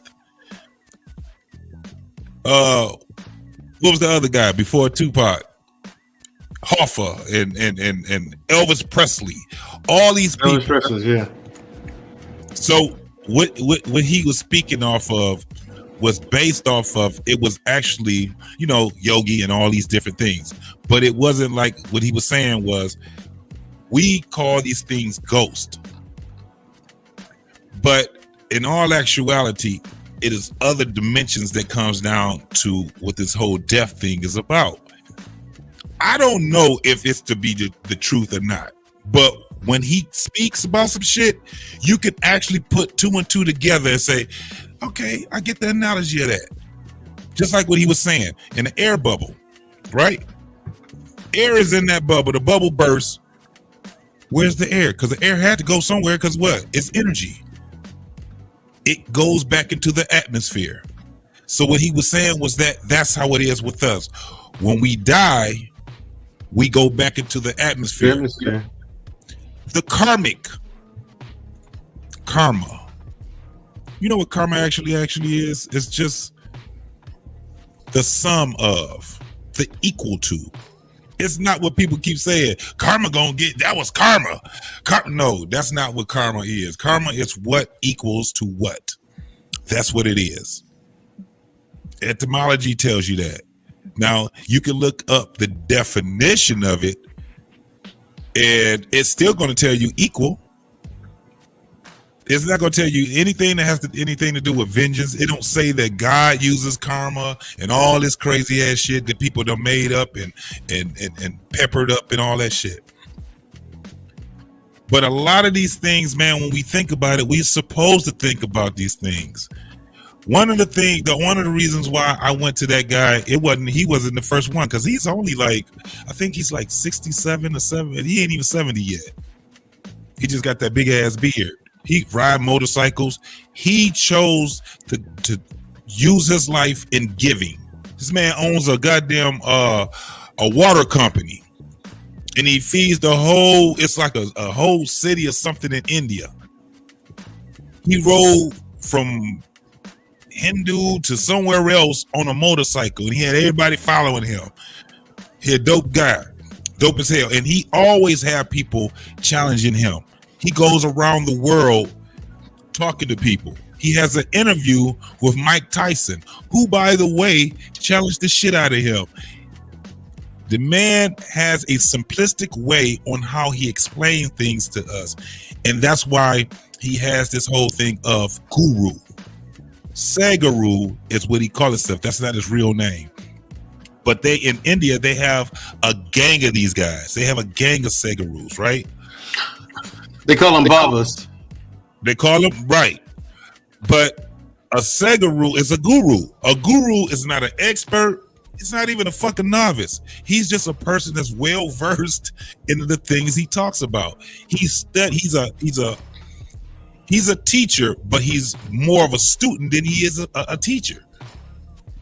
And this is the whole thing, is to get you to think. It is to get you to challenge what he talks about. And then guess the only thing he's gonna do? Have the conversation with you. That's it. If you feel the way that you feel, you ain't gonna never have him being concerned about how you feel about what he's saying. He's gonna still say what he says. He's gonna still come up with the things that he comes up with. He doesn't worry about all the other shit. However, this motherfucker rich as shit. It's a rich motherfucker. And he ain't rich. He ain't rich by getting shit from people. He's rich by giving shit to people. But I want to hear what you guys have to say on what you heard on the video from what he was talking about. If you even understood what he was saying, or, you know. Well, man, I really liked what he had to say. Obviously, this is my first time ever viewing this video. But damn, I really just love the way he expresses the importance of the karmic structure, or like I always say, the foundation. Like how important it is that physically you're healthy, which also includes mentally, because yeah, it does get back to what does it actually mean for you as death. So when he was talking about suicide and extra energy, man, that really made a lot of sense. Like, again, like I don't know what the religion is. I'm not familiar with the culture. He's not religious at all. Okay, well, just like, again, the way he explained like the structure and just the importance of the karmic structure, and which is basically the physical body, I was really cool with that. Hey, let me get my man in here, my man, black man, unfiltered, out here getting all his goddamn kids' homework fucked up. They gonna fail this season. All of them gonna be repeating whatever grade they get. What's up, bro? Man, what's going on, bro? Man, listen, I may need to solicit my twin, man, to help these kids out. He was in school last. He the youngest up here. Hey, Rob, I swear to God, this shit different than what we did, bro. On God, bro. It's so frustrating, bro. I told my son to go to bed and tell her we'll just do it next week. I can't. I'm serious, bro. It's real, man. This is different, bro. Time out. We got to get You don't want me to help them because they have for sure fail. Man, bro. It pisses me off to the highest level of pissivity. Like, for real. I'm so drove right now, bro. I'm just glad I'm here. I need y'all right now. Yeah. I can't handle it, bro. I can't. And then my son want to argue with me. Well, that's not how shit told to. I said, well, call her then. Shit, goddamn, what you want me to do? I'm trying to help you the best way. Email her, text her, do something. Call her, shit. Hey. Google this shit. I couldn't be no teacher today, boy. I pass everybody. Fuck it. I mean, it's too much. It's too much. But man, what's going on, fellas? What's going on, Mandra, my brother, Mandra, Rob, Tarus? What's going on, my brother? Hey, man. What's up, man? Having this conversation, man. Yeah, I've been listening the whole time. I had it on the TV. I've been listening, man. I just, I just waiting to hop on. I told my son, go to bed. I'll see you in the morning. Yes, sir. Yes, sir.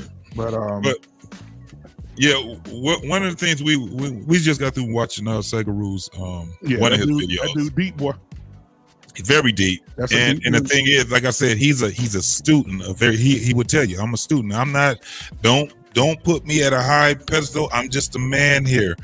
I'm just here talking to you guys. I'm trying to offer what I can offer to. That's all his whole thing is. He ain't trying to be no motherfucking what they call them, those people that they smart at what they do, them experts and all this shit. Yeah. He be like, nah, I try to explain this shit. It's kind of like say if we had a Southern, we got some Southern people in America that speaks in simplicity like he does, right? Right. You got remember the old grandma, the auntie, they say, and they say these things that a lot of people now will call them cliches because people got them all twisted up now. That's why I make fun when I play that dude, that character, and I be saying just shit off the wall because I'm making fun of people that take all these damn cliches and they speak as if it's the goddamn gospel. If you go on top of a roof and then you on the porch, then after that you won't be able to walk into the backyard. You be like, man, what the fuck is you talking about? That ain't even how the shit's supposed to go. You talking about Herschel Walker good at that shit. Yeah, big time. I mean, like, they got shit, man, where you can literally Google or you can go on YouTube and they tell you what all these old sayings used to be. Throwing the baby out with the bathwater. They tell you where it actually came from. You know what I'm saying? They actually tell you, that's because back in the day, everybody used to throw their shit out in the street. This is where the motherfucking gutters and curbs came from, where they had to, all of that shit. And they was telling you, after you wash the baby, you don't throw the baby out with the dirt. Right. You clean the baby, keep the baby there, and then, it's all these different things that they be saying, man. But from what you heard, man, what do you have to add on here, man? Man, rest in power to Brother Twitch, man. One of the things I don't understand, and I said this to my wife today, I said, baby, I don't understand how this man was dancing with his children and dancing with his wife in front of the camera. And they were having a good time. He was smiling and dancing and doing all the good moves, and 12 hours later, he did. I just can't wrap my head around it. I'm trying to figure out what happened from the time he was picking up his little girl and hugging on his wife and dancing in front of the camera. What happened from that time that he put them babies to sleep and went in there and deleted himself? Like, I just don't. I don't understand it. And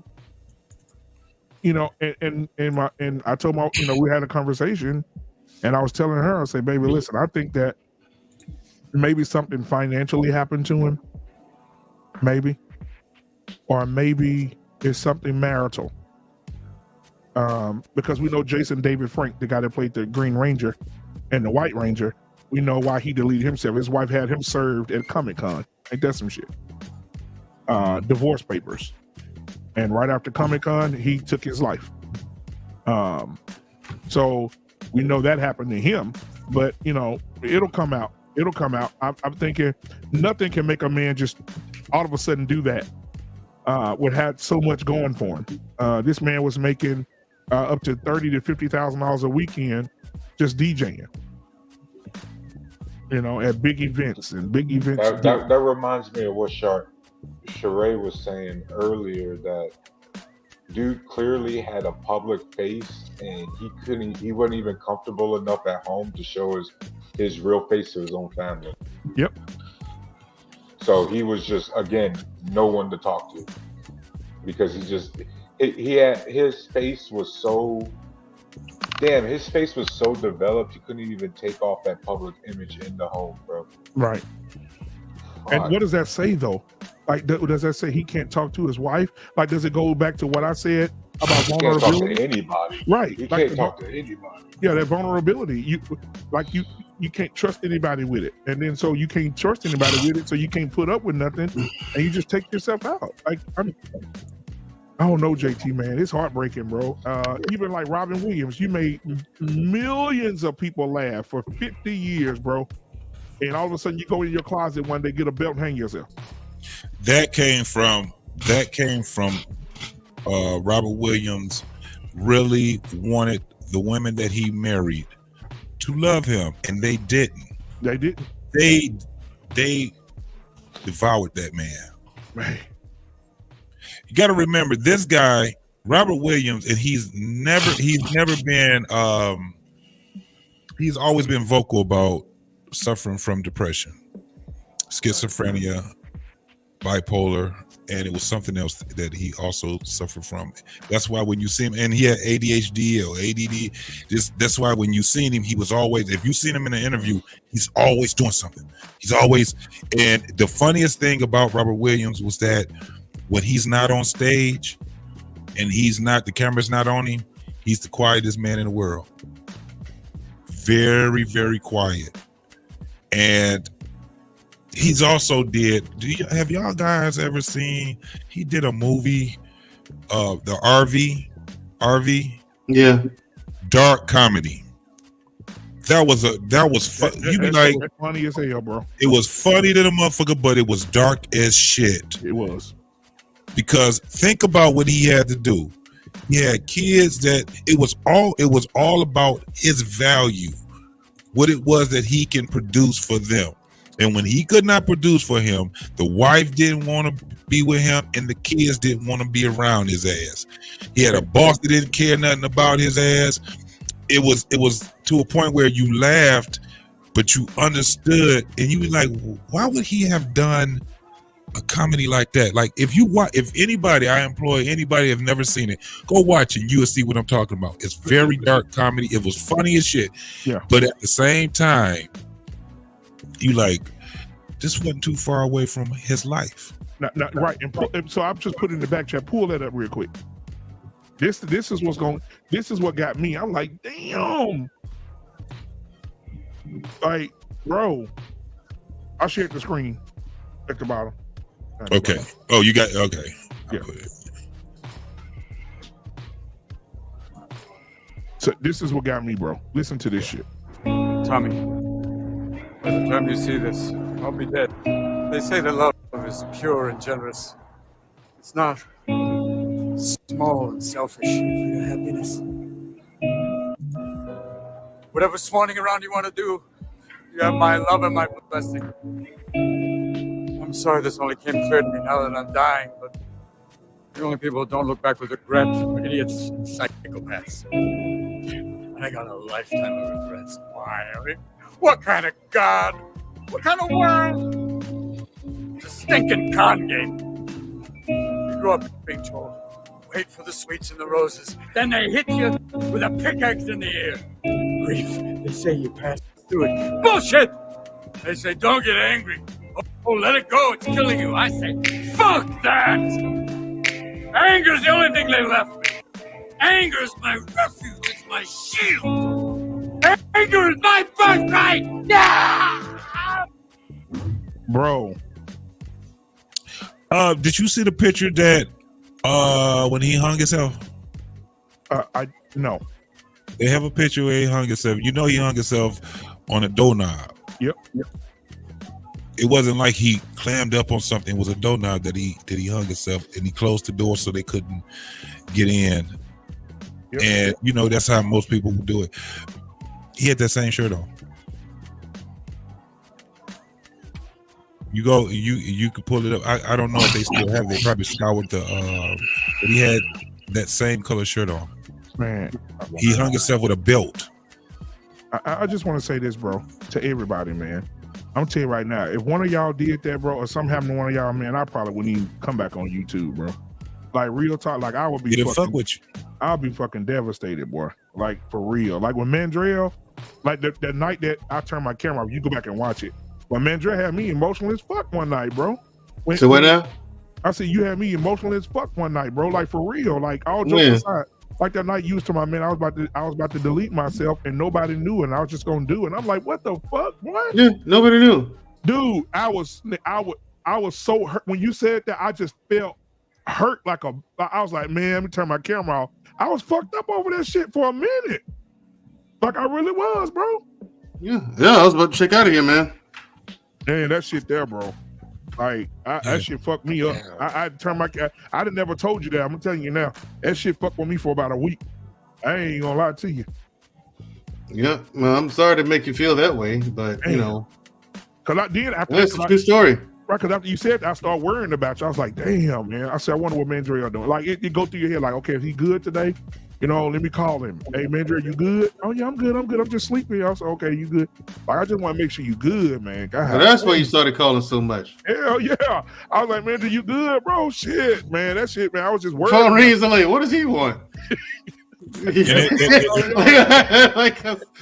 definitely fucks with our consciousness, man. And that's the thing, because this is the thing, man. We try to have balance in this world. And sometimes we get, preoccupied with life, and we tend to, forget our people sometimes, man. You don't see it. A person can be right there in front of you, and if you so into whatever it is that you got going on, man, they could be asking you for help, and you're not even there to offer them help. And this is where it gets to a point where, I just think life is just, it's that type of a lesson that life gives you, where it doesn't discriminate the way it teaches you. It just does it. It's like you're going to have to either grab on to the lesson or it's going to fuck with you. You know what I'm saying? So when we out here, that's why we it's up to us to have these conversations. It's up to us to reach out to one another. This was him right before. This was him, bro. Right before he did it, bro. Look at this. This was right before, bro. Yeah. That's him and his family, bro. Watch his wife come in and grab him from behind and dance with him and shit. Like, this was right before the shit went down, bro. Like, did that look like a man that's finna delete himself? Not at all. Dude. So that means that was his peak public image before he called it quits. Damn. That was his peak performance. Yeah, and it's like Tarus. It's like I tell people. Sucks, but here's the thing, Tarus. Here's the thing. That whole thing about take yourself out of here, it doesn't happen. Like, it's not like it's something you think about all day. Like it's like right. But we're talking about that isolation. I know, but when I'm talking about have you ever been in a situation like that, Tarus? Right at that moment. Yeah, right at that moment when you're about to do when I was about to do it, like that's when it hit me. It was like, okay, yeah, this is the answer right here. This is it. Let me go ahead and tell. Hey, I went ahead and Rob said something, and we talked about it earlier, Mandrell, and he was talking about. What did Rob say? He was talking about the courage that a person has to have to end that shit. Rob alone, goddammit. You're gonna leave my partner alone.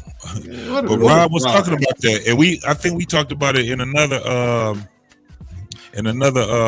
because we talk about this a lot. But Rob, go ahead, Rob. Elaborate on what you were saying, bro. Hey guys, I gotta head out. Hey, thanks for having me, man. Y'all have a great night. All right, man. All right, your family, hey, man. Thanks. Thank you, bro. Thanks for coming through. That was Tyru, man. Most definitely. No, man. The game, the rapper, he was on I Am Athlete. That's Brandon Marshall show, whatever, right? And he was talking about how when people like delete themselves, they are weak. But he said people who actually do that stuff, they are strong, because you have to be in your mind strong mentally to be able to hurt yourself, or to have in your mind to say, you know what, this is it. So he said, like, people who delete themselves, they not 100% weak. Some people delete themselves because they feel like they strong to do it now. Mm-hmm. Because think about it, like, to harm yourself, people find it hard to do that, right? Just like even just to cut yourself, because the pain's coming. But to do something that's as final as death is, and do that to yourself, you know how brave you got to be to do that shit? Yeah, and then it goes because every receptor in your body, every alarm in your body is telling you no. You know what I'm saying? Mm-hmm. Everything your body's telling, because your body's trying to protect itself, even from you. You know what I'm saying? Like, yeah, it's not weak. Yeah, at all. That's why I asked the question. Like, that's why I made a point earlier about when people have these suicidal thoughts. I don't believe people look at it like, oh, you know what? I just don't like life. I feel like I feel like some people like, you know what? I understand death, and you know what? Maybe death is my reset. You know? Why you think old girl jumped where she jumped at? The beautiful young lady that jumped to her death. What was her name? I did a show on her. Yeah, she was a she was a Miss America pageant. Was she on Extra? Yeah, she was on Extra. Man, she was beautiful, bro. Beautiful. She did a photo shoot, and right after the photo shoot, when everybody left, she jumped. Oh, it was after the photo shoot? She did the photo shoot, and when everybody left, she hugged everybody. Thank you guys for a great photo shoot. And since everybody left, she jumped off the fucking balcony. That's crazy, bro. You spent half your day taking pictures. That's why when Rob said it, that's what got me when Rob was saying that maybe they understood that they wanted that. Maybe they understood what death actually was to them. Yeah, and they wanted it. They wanted it to be over. It's like it's wow. She was a beautiful girl too, boy. Yeah, and this is the thing. This is why life is it doesn't discriminate, man. When it teaches us, there's no discrimination. There's no filter. When you look at life as raw as life is, man, some of our doggone teachings, man, that motherfucking shit, it either can make or break us. I was just we were talking about it earlier, and I was saying, motherfuckers sit there, had an argument, they out there beefed out and all this stuff, and one person just died. Yep. Caught a heart attack, died, the other one steady arguing, and then when they realized that this person was, first they realized that they was unconscious, then the next thing you know, no pulse. And there's still, one part of them is trying to argue their point, while the other part of them is trying to, make sense out of what is happening right now. And it was like they were laughing and crying at the same time. Man, so when we look at life, and I'm about to wrap it up, but I before I wrap it up, I got one more video, and I think, Black Man, that you have played this shit, and this is a powerful video that we as men and women have to start being cognizant of. Even though we may not feel the way that we feel, that doesn't mean that other people don't feel the way that they do. Right. This right here is a question that was asked to men of all races, ages, creed, and color. Check this out. When you were at your lowest, who is that one person? Nobody. I'm a man. No one cares. Not a single soul. Nobody. No one. Because I'm all alone. I think I speak for a lot of people when I say I don't call anyone. Nobody. I'm a guy. Nobody gives a shit. Speaking for the guys when I say this, literally no one. Y'all call someone? Nobody. Just nobody. No one to talk to. So nobody. No one. I'm a man. No one cares. No one. Not a single fucking person. I wouldn't call anyone. I wouldn't turn to a single person on this earth because they don't care. They will just find a way to use it against me. We can call somebody? I just thought nobody gave a fuck because I was a man. That's it. And the thing is, like, here's the thing. Like, I was on a platform of a fantastic human being, right? The owner of that platform, fantastic human being. But it was the dustiest fucking conversation I think I've ever had. And it was because of other people on the platform, right? Who were trying to have a conversation that they were not qualified to have. Oh shit. It was talking about the difference between black men and black women or whatever, this, that, and there, right? And I would give them solutions. I'd tell them, okay, here's the problem. You can't blame black men nor black women for the separation of the black family because we didn't do that. Oh, here we go. I said, no one's to blame for that. You know what I'm saying? And so when I got to talking, I said, okay, both sides have to take responsibility for what's going on now because we're both at fault. Long story short, and to get to the point, these people just come down on men, right? And they don't understand what they're doing. because men hear this, and this is where you get that reaction when men say nobody cares, because that's all you hear. And it is. It's all we hear. Nobody cares. Nobody, not really, not in the way that we want them to care. Like, I question it. Like once upon a time, I was firmly in that belief. Nobody actually gives a shit. Because once I'm gone, the world's gonna keep spinning. You know, and this wasn't long. This wasn't a long time ago. This is this year, still in this year. I was firmly in this belief. Nobody's actually gonna. Who gives a shit if I die or not? No one's gonna. I don't have any kids. No one's gonna remember me after I die, unless I pass before my sister and my mother. No one's gonna remember me, except cousins or whatever. That's gonna last what, a week or two? Mandrill. You know what I'm saying? Now I got somebody new in my life, and like, okay, maybe eventually, you eventually, but eventually, I'll be forgotten. You'll be forgotten. And what did I say earlier in the show? And what is people's most to be forgotten? Now that's why the legacy is so important to people. To leave something behind, so people will remember that. Okay, this person did that. You know what I mean? Like, I think of people who made a mark on humanity. Bill Gates. You know what I'm saying? You've got Kevin Samuels. People can say what they will, but he left a fucking mark. He left a mark. Nipsey Hussle on society. Yeah, exactly. Yes. Yes. All these other people. You know what I'm saying? Denzel Washington. He left a mark. Huey P. Newton. Martin Luther.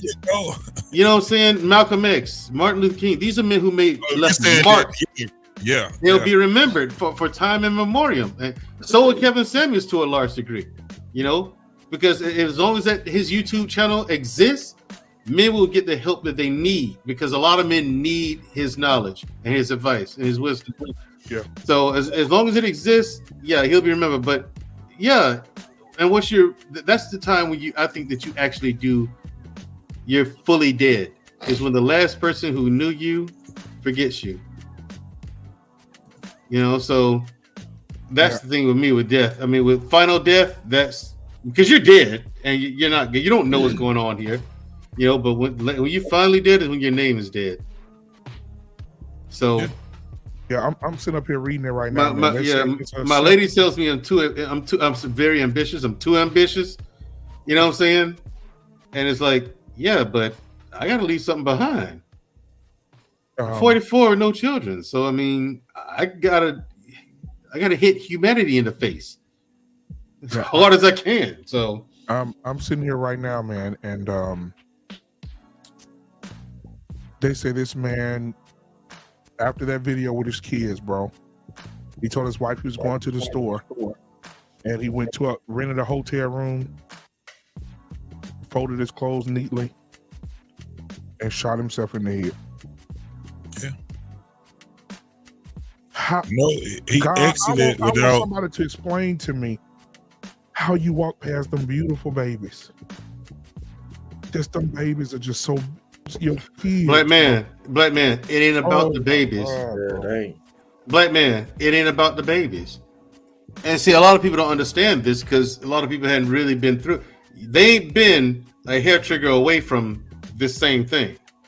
Most people haven't. So I'm telling you, it ain't about the babies. It ain't about the wife. That's why we need. This is the thing, bro. It ain't about none of that. But that's why we need one another. It's, for instance, like how black man feels. Had black man been in the same vicinity as him, not to say that he could have talked him off the ledge, but that's probably what he probably would have did. You know how people say, "Absolutely, I'm glad that I met you at the time that I met you." That's why I said life it doesn't discriminate, man. Sometimes this shit is about chance. Sometimes it's about chance, because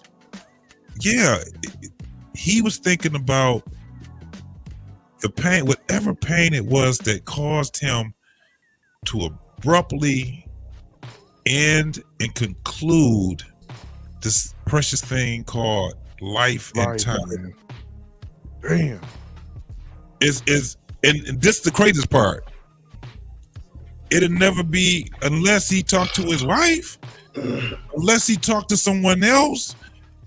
You would never know. You never know. And the thing is, I met that guy back in the day when he was younger, right? Because I told you, my sister knows him really well. Our cousin, she knows him really well. Like, they were really good friends, our cousin. I called her today to check on her. I said, yeah, I remember Buddy. I remember him. Talking about he wanted to be a dancer, but couldn't dance. This dude had less rhythm than I have. So the rhythm I have today, he had less than this back in the day. You know what I'm saying? He couldn't dance didn't even have a two-step. And practice and practice and practice. Work his ass off to be an outstanding dancer. You know what I'm saying? But I checked on her, and my sister and my cousin, they're taking it pretty hard, you know, because, you know, it's somebody they knew, but yeah, they'll be okay, you know. And like I said, black man, it's I remember him like he was a happy-go-lucky kid back then.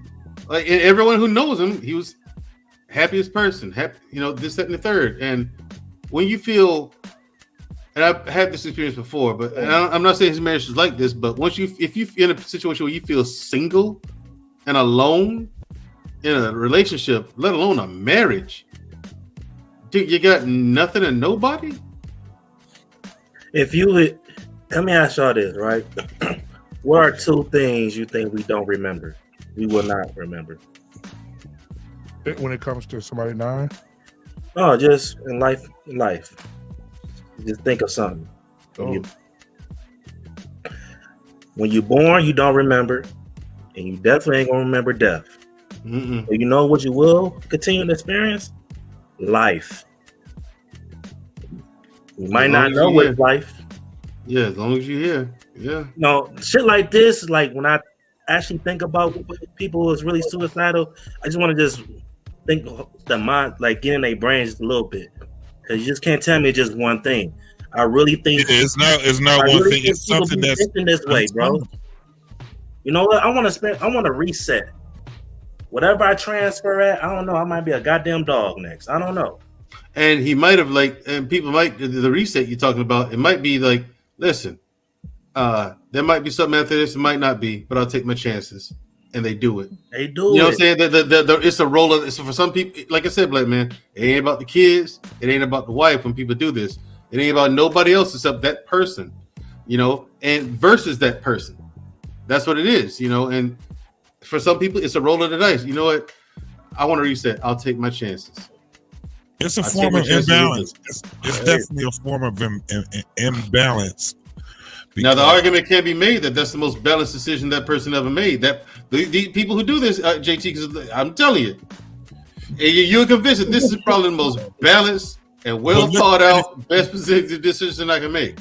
Yeah, but based off of how black man is looking at it, you can't help but to be like, what the fuck just? And I just hope and pray that he didn't go in a room somewhere and see a video of his wife getting fucked, or a dude texting his wife, or it could be, bro. Oh my god! Number one thing is you already know. First and foremost, when anytime suicide or homicide is there, the number one person that they looking at would be the wife. Yeah. You know what I'm saying? That's the number one, whether it's homicide or suicide. So, you know, people already think, oh, this is still brand new right now. Trust. It's going to be a bunch of scandalous speculation that's going to be coming out here. It's going to be a whole bunch of scandalous shit. And the sad part is, that's why. Because there's no suicide note or no kind of farewell or suicide note, the only thing we have left is speculation. You know, and law enforcement, the reason why they look at the spouse as the number one suspect is because 9 times out of 10, believe it or not, even to this day, it really is the spouse. Like, cases of murder, it's crazy, but it's like, you know what I'm saying, JT? It's like, why are you still doing the same thing? Like, they're gonna look at you first. Right, but especially if it's a middle-aged white man. Right, and he got money. Right, like, bro, they're gonna look at you first. What are you doing? It's like, dude, it had to be something really bad for this dude to take his life a week before Christmas. Well, you never know, bro. It had to been something. It had to been something. Literally, bro. Yeah, man. It's you have to speculate when you talking about a person from what we seen and what his family seen, that everything was fine, right? This household, I don't think anything is fine when we human beings. Yeah. This shit is because we're sensitive. You know, we got senses. We can smell, taste, feel. We can all these things. So, you know, life is a struggle every day for all of us. Mm-hmm. You know, it's a struggle every day because we got senses. You know what I'm saying? So it's always, that's why I always tell people we need conflict. If you don't have conflict, then it's going to be death. You have to have conflict. Conflict doesn't mean everything is negative. Conflict is just opposites that's going against each other. It's just like contrast. You know, it's like lighting. It's all of these different things. It's just conflict. When we talking right now, actually, we're having conflict right now with our thoughts. We're having conflict with each other's thoughts. Imagine if we was just on this motherfucker and everything was fine. This would be a boring ass fucking podcast, won't it? Yeah, it would be. It'd be boring as fuck. But man, listen. When I seen that video, and I know I seen it before, of these men was like, I'm not calling nobody. Yeah, they got exactly. No one. They know and understand. That's why we have to drill this in men's head. Because honestly, let's be honest here. Your wife, your girlfriend, or whatever. JT, do you really think anyone's gonna give a fuck about your problems? No. Do you really think this is what therapy is so important? So because you need someone to let that off to. Now, do I have a person like that? No. Well, I mean, it's to this day, I don't. Even with my lady, as much because we're still growing together, right? Yeah. It's gonna come a day where she's gonna be the person I'm gonna dump all that shit off to, and I want to be the person that she dumps all of her bullshit off to. You know what I'm saying? I'm ready for that now when it comes to me doing my part. You know what I'm saying? But you know what I'm saying? This is why for most people therapy is so important, because you need to go to a therapist and don't just unload. You need someone to unload. But you got to ride that way with your significant other. You got to ride you do. It has to be a process, because when people go past and they try to surpass the process, this is why they have so many fucking problems. Have so many problems, yeah. So you have to go, because man, it's a beautiful thing when you trust the process and you're in the process, you can see the growth. You be like, damn, just a couple of months ago we was just like this with each other. Now we're getting closer and closer and closer. One of the things I've seen was my parents. Like right now, they can't have these conversations that these young folks are talking about, who trusts who. They ain't got no choice but to trust each other. None. It's just that was part of the process. But I've seen my parents at 27, 28, they weren't trusting each other like they gotta trust each other now. My mom was just like, fuck what he talking about. I'm about to go out here and I'm about to go talk to Sheila and all this. And my father and her had conflict and they broke up. And I remember when they were having conflict about me. Because my father and my mother broke up for 2 years, and they were going back and forth and doing the whole thing with passing me off. I'm at my grandma's house, and I'm at my other grandma's house. We just had a really big family, and the family was trying to put them together because our family was just intertwined. You can't, to this day, you can't tell there was no sides. You dig what I'm saying? That's how long they been together. Like my mama be looking at some of these people like, I've been in this family longer than your ass been in this family. And that'd be on my father's side. But that's where it comes down to. Now, my father in his, in his 70s, my mother is in her 70s, they the same age. And they have to trust each other. They have to. Now imagine if they had 40 years, 45 years where they didn't even talk to each other and they were just trying to get along with each other. You know how some people do that shit in a relationship, but they just trying to get along with each other. There's going to be a time when your ass going to get tested. Yeah. My parents could not live together had they didn't trust the process, because my father is very sick and pretty much he's relying on my mother at least 90%. You dig what I'm saying? And if she did not invest and her and him, she would have been like, I can't do this shit with this nigga. I'm out of here. Right, and that's the thing. Yeah. Like relationships, you have to grow together. But oftentimes, like we see on these panels here, that we see on these different channels, various different channels. You got some people who are willing to do so, and other people who are not. You know what I'm saying? And there are a lot of people who are not willing to work with another person. They always, like a lot of women want guys to come already pre-assembled. You know what I'm saying? Guys only want women for certain specific things. You know what I'm saying? All that crazy. All that crazy shit. So it's messed up on both sides. You know what I'm saying? It's just crazy talk. The truth of the matter is you got to work together to make a marriage work. Because this is a person you're partnering with for life. You know what I'm saying? And if you're going to partner with somebody for life, couple together for life, you got to trust that person. And that's what, look, I consider myself lucky with this relationship I got now. You know what I'm saying?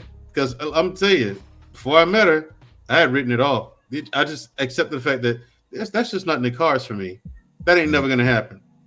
I'm never going to find anyone like that. The dopest thing in the world is to have somebody that want balance in their life. And so they're going to keep striving until they get it right. Like, she got kids. She got, you coming into the life. And she's figuring out how to balance it.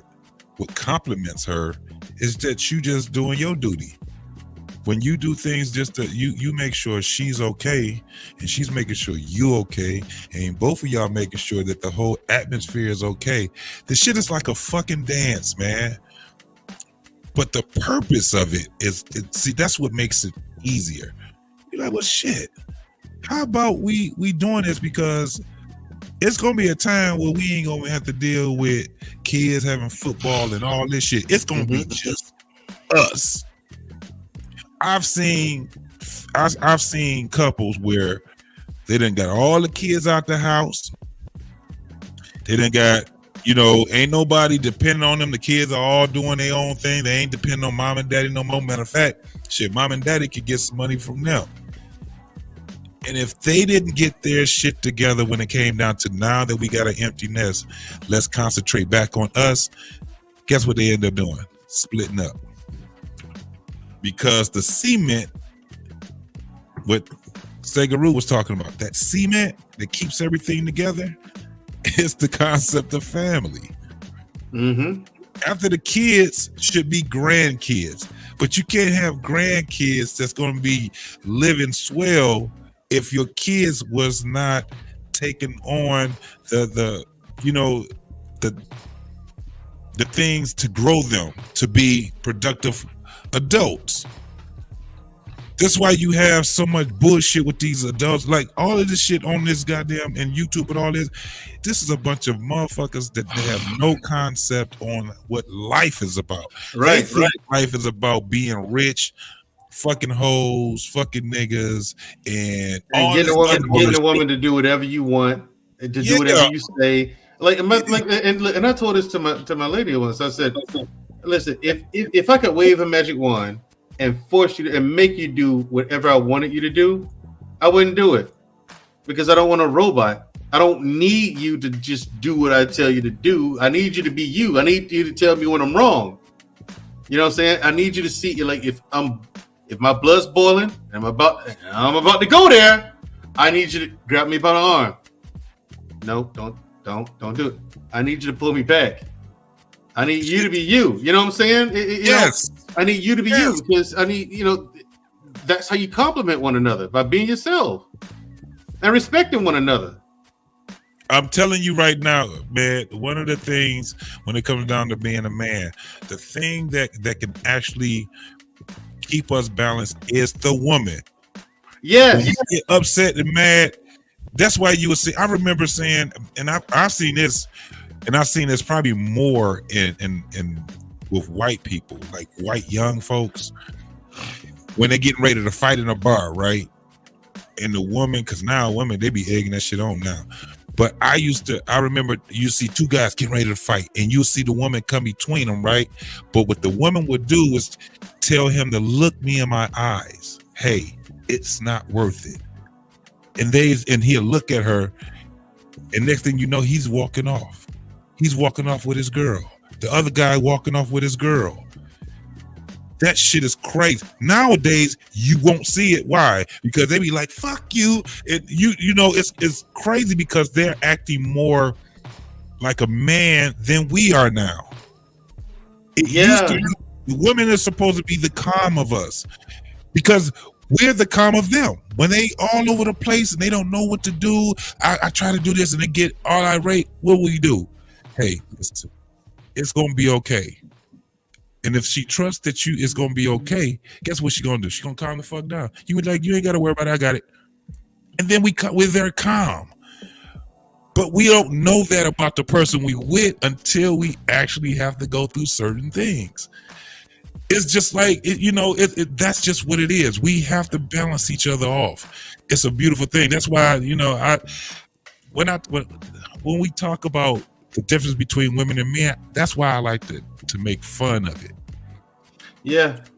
I like to make fun of it because what we just don't, what a lot of people now understand is that a lot of shit we be complaining about women, they supposed to be like that. Yeah, and here's the thing though. when I'm sitting up on these panels and I'm trolling, right? I'm clowning around and I'm saying ridiculous things, right? There are people who honestly think I believe that nonsense. They think that that's really me. I'm just like, no. Why do you say it on the panels? Because I'm making fun of it. It's hyperbole. Who actually thinks like that? Like, but you have people out here who do. I'm like, but you have people that do. You have people. I'm like, no, I don't. I'm not a moron. I'm not gonna. I don't think that way. You know what I'm saying? And I have to clarify with people. But then, even when you clarify with people, I don't know. They still think you're that person, and it's like, well, then there's no point in us having this conversation. Yeah. But I don't know what it is. I say something, people believe it's the gospel truth. They actually think Mandrell's like that. It was like, nah. No, I need a woman who's going to bring value to my life. I need a woman to stimulate me intellectually. That's the way to my heart, through my brain. So with that being said, fellas, I'm going to go ahead and close this off, but let me end with this, and I'm going to let y'all get your final thoughts. All right. The reason why we go through the things that we go through, man, is so we can be stronger in life. Yeah, man. So we can be stronger in life. It's unfortunate that a lot of our men are, calling it the end right now. But I definitely understand. I can't act like I don't understand. It's heartbreaking. But I don't know if Mandrell was the one that just mentioned that, but people are only gonna care about you after you're gone for a minute time. And it's supposed to be that way. This is why we have children. And this is why our children have children, and so on and so forth, because this is an experience, man. Right. This is an experience. That's why when we want to get understanding of what this life is about, we can find it in everything. If you like to read the Bible and get understanding, if you like to read the Torah, if you like to, look at documentaries, if you like to listen to songs, it's in everything. We just gotta we have to be intelligent enough to pull it out of everything.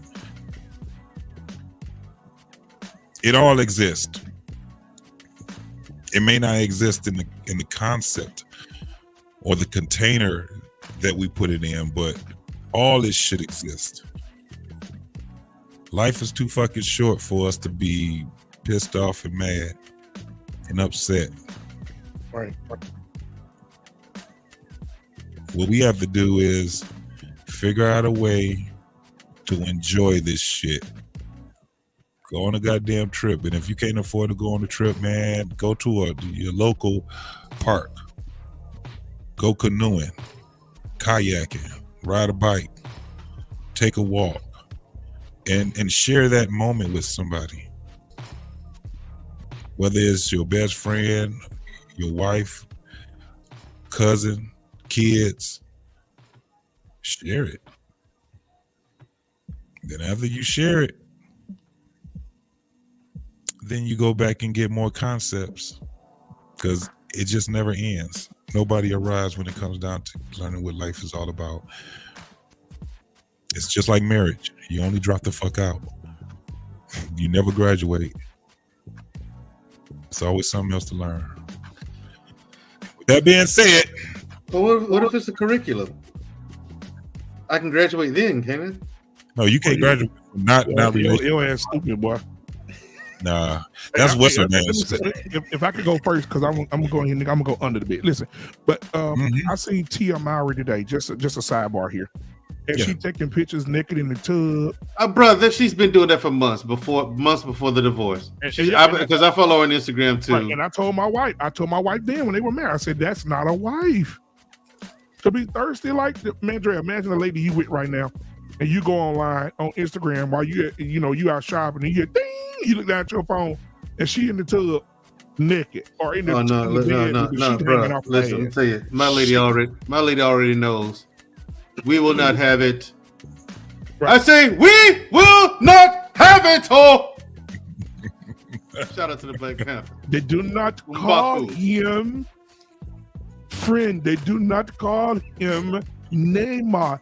They call him God. But yeah, man. Shout out to M'Baku. M'Baku, man. The best part of the movie is when he called her a bald-headed demon. Boy, that shit was funny than a motherfucker. Did y'all see that part? Hell yeah. She said, "Don't you come in." He said, if it was me and this man from the water came here, he will be bowing before me. She said, "Oh no, he went." He said, "You bald-headed demon."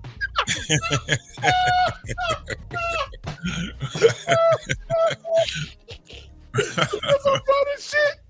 Oh my God. But yeah, man, thank y'all for having me, brother. I love y'all, bro. Anytime I can get over here and y'all come over there, man, I love y'all to death, bro. I swear to God, I do, man.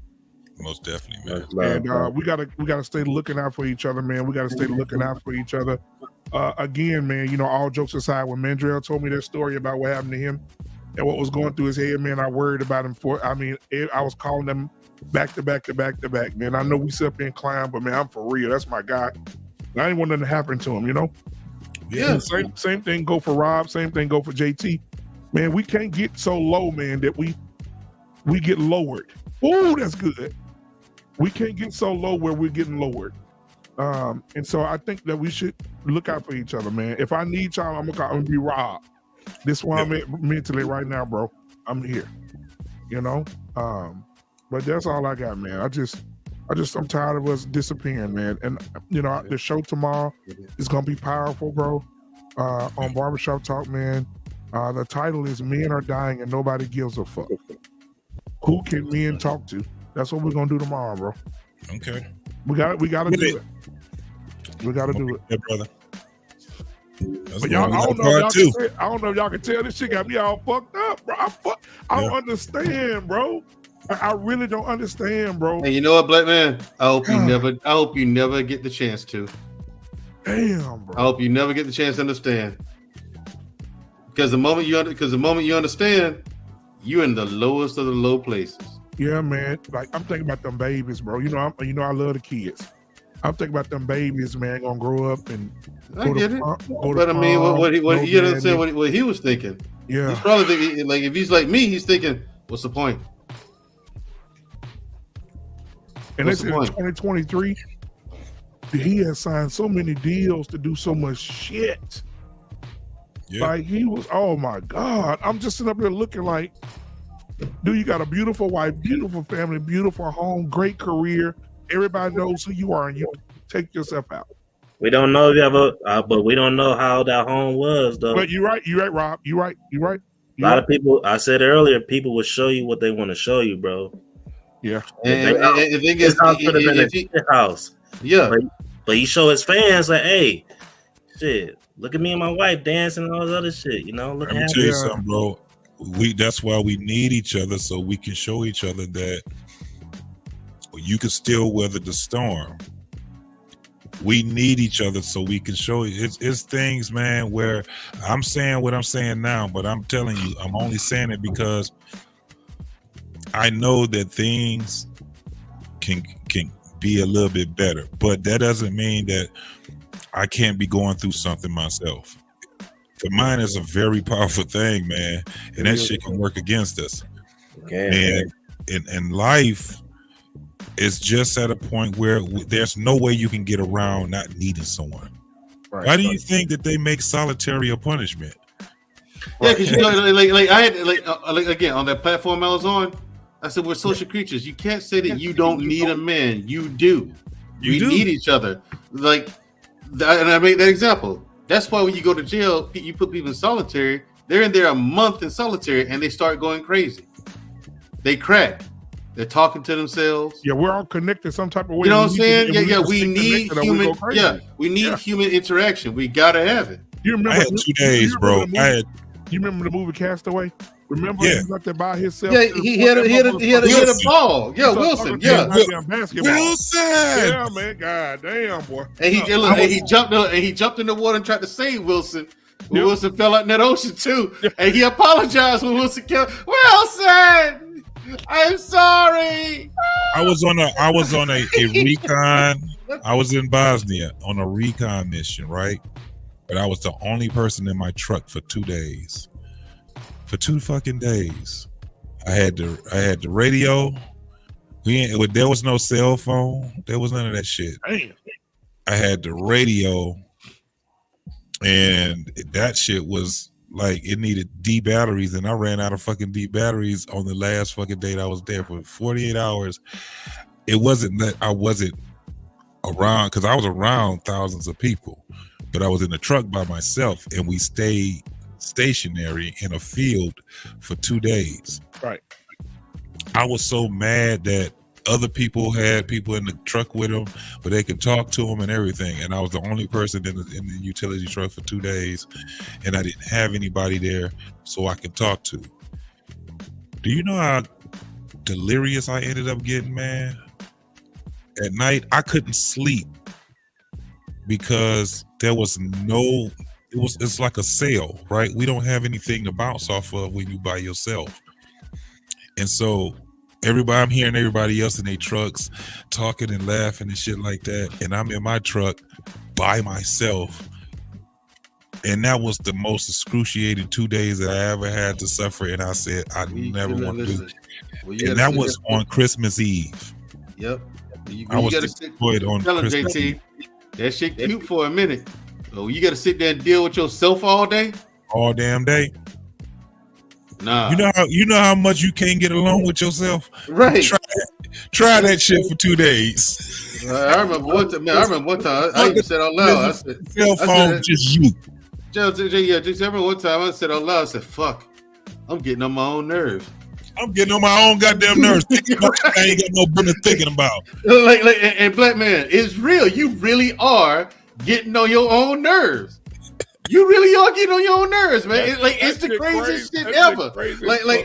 It's so crazy. It's hard to describe, man. Like, you really are getting on your own nerves. And so what are you gonna do now? You can't get rid of yourself. You can't tell yourself, get out the car.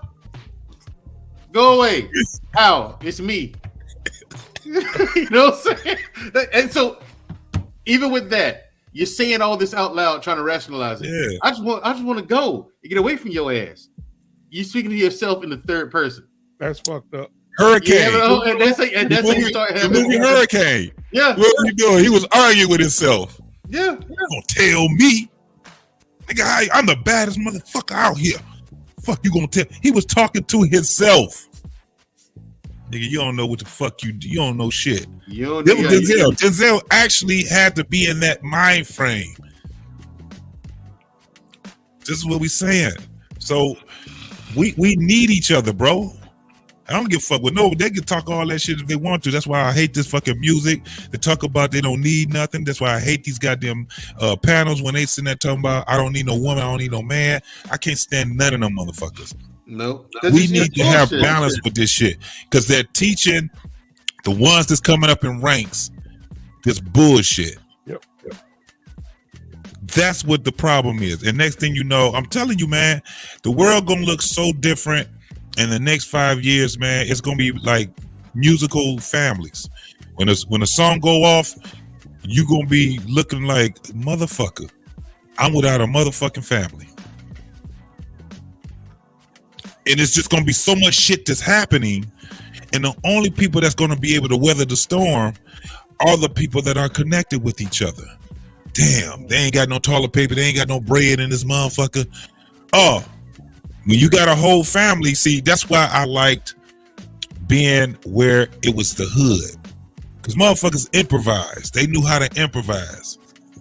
So this is what we have to, because we needed each other. So I like when I went into the ghettos or the projects and shit like that, and seeing how the motherfuckers, you got 2 TVs, one ain't got no sound, the other one ain't got no damn vision, and you seen how that shit. It was funny, but the motherfuckers made it work. But they stacked them 2 TVs on top of each other and let one have and watch the same program on the same channel. Put both TVs on the same channel, so one had the sound, one had the video. Right. You're right, and they stacked the 2 on top of each other. So that's how they worked out getting the sound. But it took people to understand it, because when the motherfucker sat back and they TV went out, they're like, oh no, don't throw that motherfucker away. Let me show you what you can do. Matter of fact, I got a spare one right here. Go ahead. It ain't got no sound. And that's good for you, because yours got sound and there ain't no vision. So you put these 2 right here. That's what it was. Now it's not gonna be that. Now it's gonna be motherfuckers. You think we having a problem right now? It's gonna be motherfuckers deleting themselves left and right. Yeah. And they ain't gonna even be doing it on purpose. They're gonna be doing it by starving themselves to death because they ain't got nobody around them. They ain't got no kids around them. They ain't got no goddamn boyfriend or wife. They ain't got nothing. All they gonna have is jewelry and wigs that they're gonna have to eventually pawn. That's it. And they're gonna die by themselves. That was what Kevin Samuel was talking about, dying by yourself. Buy a dog, die by yourself. That's what he means. The shit coming. And if we ain't cooperating with nobody, you behind the power curve right now. But go ahead, Mandrell. You got your last thoughts, man. I'm gonna let Rob do his thing so we can get the fuck up. Yeah. Final thoughts, people. You're not gonna see it coming. You're not. So call and check up on your people every now and again. Just have a conversation. Go get a cup of coffee, or just call and say hello. You never know, that person might have a weapon in their hand sitting on the edge of the bed, and that phone call might have stopped them from doing it. Might not, but it just may. So give it a chance, because whatever they're going through, like the whole saying is, you don't know what someone's going through. That's always true, because a lot of times you don't know what you're going through either until you realize it, and then you think about it. You're like, damn, this shit been going on for a while. We've all had that before. Like you realize something, like, man, this has been going on for a minute. So you never know. Check up on your people, because depression has a very convincing face. And that's all I got. Thanks a lot, brother. Hey, tell them where they can find you at, man. You can find me on the Black Man Unfiltered Network. My show, Unapologetic with Mandrell and Shushu. We go on the air Wednesday nights at 8:30 p.m. Central Time. That is Wednesday nights, 8:30 p.m. Central Time on the Black Man Unfiltered Network. Absolutely. Hey, man, yesterday y'all had me, all of us was cracking up on that damn show. That show turned out to be a very funny show. And it was about manhood. Like these are some of the things you have to teach a boy to do in order to be a man. Like that show we had when I hosted about bridging the gap. I wanted Rob to be here because it's like I knew it was going to be a different show, because, like I said, I handpicked the people from Gen X, JT, who were qualified to have that conversation with him. Because these young cats, they were hungry, and they still are. They're hungry for answers. What do we need to know? What are we missing? You know what I'm saying? We've been saying y'all missing it for far too long. Now it's time for us to tell them, here's what you're lacking. Here's how you develop this skill. Okay, you know what I'm saying? It's time for us to start teaching. We should have taught them a long time ago when those kids coming up, but we weren't there for a lot of reasons. Yeah. And so that's why Wednesday the show is on some of the tenets of manhood. I don't know if you caught it, Rob, but check it out. Those are some of the tenets. You need help or advice on how to develop these skills because they are skills that have to be learned and practiced. You know what I'm saying? You call me if you want to. Call JT. You know what I'm saying? I mean, you need a Gen Xer to help you out with that? Call one of us, man. I'm available. You know what I'm saying? Shit. I got no problem spreading, giving you the knowledge. You know? Yeah, like I said, that conversation, it was the real deal. And I understand, like when you said you contemplated not even showing up, I knew it. Before we even did it, I knew. You and a couple others on that panel, I ain't gonna call their names, but a couple others on the panel, like, because y'all just disillusioned with the shit. Yeah. And you kind of like, fuck it now. You know what I'm saying? And we can't let the ball drop like that. It's too much at risk. Yeah. All right, Rob, go ahead, close us out, bro.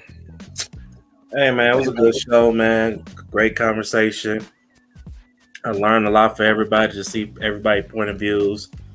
And yeah, man, just say everybody out there, love life, enjoy life. You know, tomorrow's not promised. Hey, like y'all said, check on your people. You know, have conversations with people. You know, it's okay to vent. I always tell my homeboys, you know, hey, bro, you need to just vent, get some shit out. I ain't gotta respond. You know, I could just listen. You know, hear you rant. So, yeah, that's all I gotta say, man. You know, catch us on What We Know podcast. I don't know. We're gonna do a show Saturday. I don't know. We're gonna do a show this weekend, maybe. Probably be Sunday. We probably do it. Sunday. Yep. I was trying to think. What did you say? Sunday? Yeah, Sunday. Yeah, catch us on Spotify, iHeart. You know, I gotta catch up with Black Man and goddamn Sir Hell and CJ. They out here. They killing them on the shorts. Yeah, That's how you get those subs up. Hell yeah. And the views, man. Yeah, Shamaria. You see what my sister doing, Shamaria? Yeah, she killing it. Look, some of her shorts got 1 million views. Yeah, you know what I'm saying? And she not even monetized because she ain't got the watch hours. Right. But yeah, she got the subscribers, but she ain't even monetized. You know what I'm saying? And she ain't got the watch hours. Nigga, my sister called me and say, "Oh, I see you old bitch ass nigga that got you done went viral, huh?" I said, "Went viral on what?" She said, "I will send it to you." So she sent it to me. I was at probably 252,000 views then. That motherfucker 3.2 million right now, I think. God damn, it was just 1 point something the other day. Yeah, motherfucker booming. I said, motherfucker popping. And shout out to the information man in the chat. Information man, what's up, my guy? Hey, shout out to he is. Yeah, my boy, man. That dude got some information for your ass how to grow your channel too, boy. Yeah, he does. Oh hell yeah. I subscribe to his other one. That's what we be taking a lot of his shit and applying it. Information man, I'll go with it. Yeah. And also one more last thing. To Wally, JT, and Rob, the only two people you see up here. Wally, what up, though, bro? You can't speak. What up, Wally, man? Wally. What's going on, pal? Messed up, Wally. It was messed up, man. What is it gonna take to turn the white only pies into nigga pies? And nigga pies. How about I make you into them nigga pies? All right, man. Well, much love to y'all, brother. Yeah, all right, man. Y'all. Thanks for having me up here, man. Appreciate it. Y'all thank y'all for coming, man. Thank y'all for support, bro. Thank y'all for being the friends that y'all are, man. And I really appreciate you two brothers, man. Most definitely. So y'all already know we're gonna continue to be doing some work together. So hey, JT, go stroke one out. You too, Rob. Get one out and then go to bed. Nigga, I'll wait till the weekend. I'm good. I'm straight. I did that this morning. All I'm right, good for the day. Yeah, you good for the day? Yeah. Hell yeah, I might go ahead and try to stroke me one day. I was like, no, I'm good for the day, man. I'm straight. I already took care of that. Yeah. All right, man. man. Be good, brother. All right, man. Y'all take it easy. All right, Rob, I'll talk to you, man, in a little bit. All right, bro. Later, fellas. Peace. All right, man. Motherfucker! Tell him a new day has arrived, motherfucker. Motherfucker! One more time for God. Motherfucker! We gonna beat that filthy devil, motherfucker. Motherfucker! At some point, we all gotta come together. No. Yeah. Everybody got opinions. Let's talk about it. Communication is key. Let's build around it. We do this for the people. The people founded it. Black love, stay strong. No way around it. We anti-genocide. We ride for the cause. Got love for our sisters and love for our dogs. Respect the young and elderly. You all been invited to be inspired. You come together. Better got violent. Gotta watch for the cops. Gotta watch for the ops. Gotta watch for the politicians that play with the eyes. If you know, then you know. Plant the seed and it grows. Welcome to the show. This is what we know. This is what we know. This is what we know. This is what we know. Yeah. This is what we know.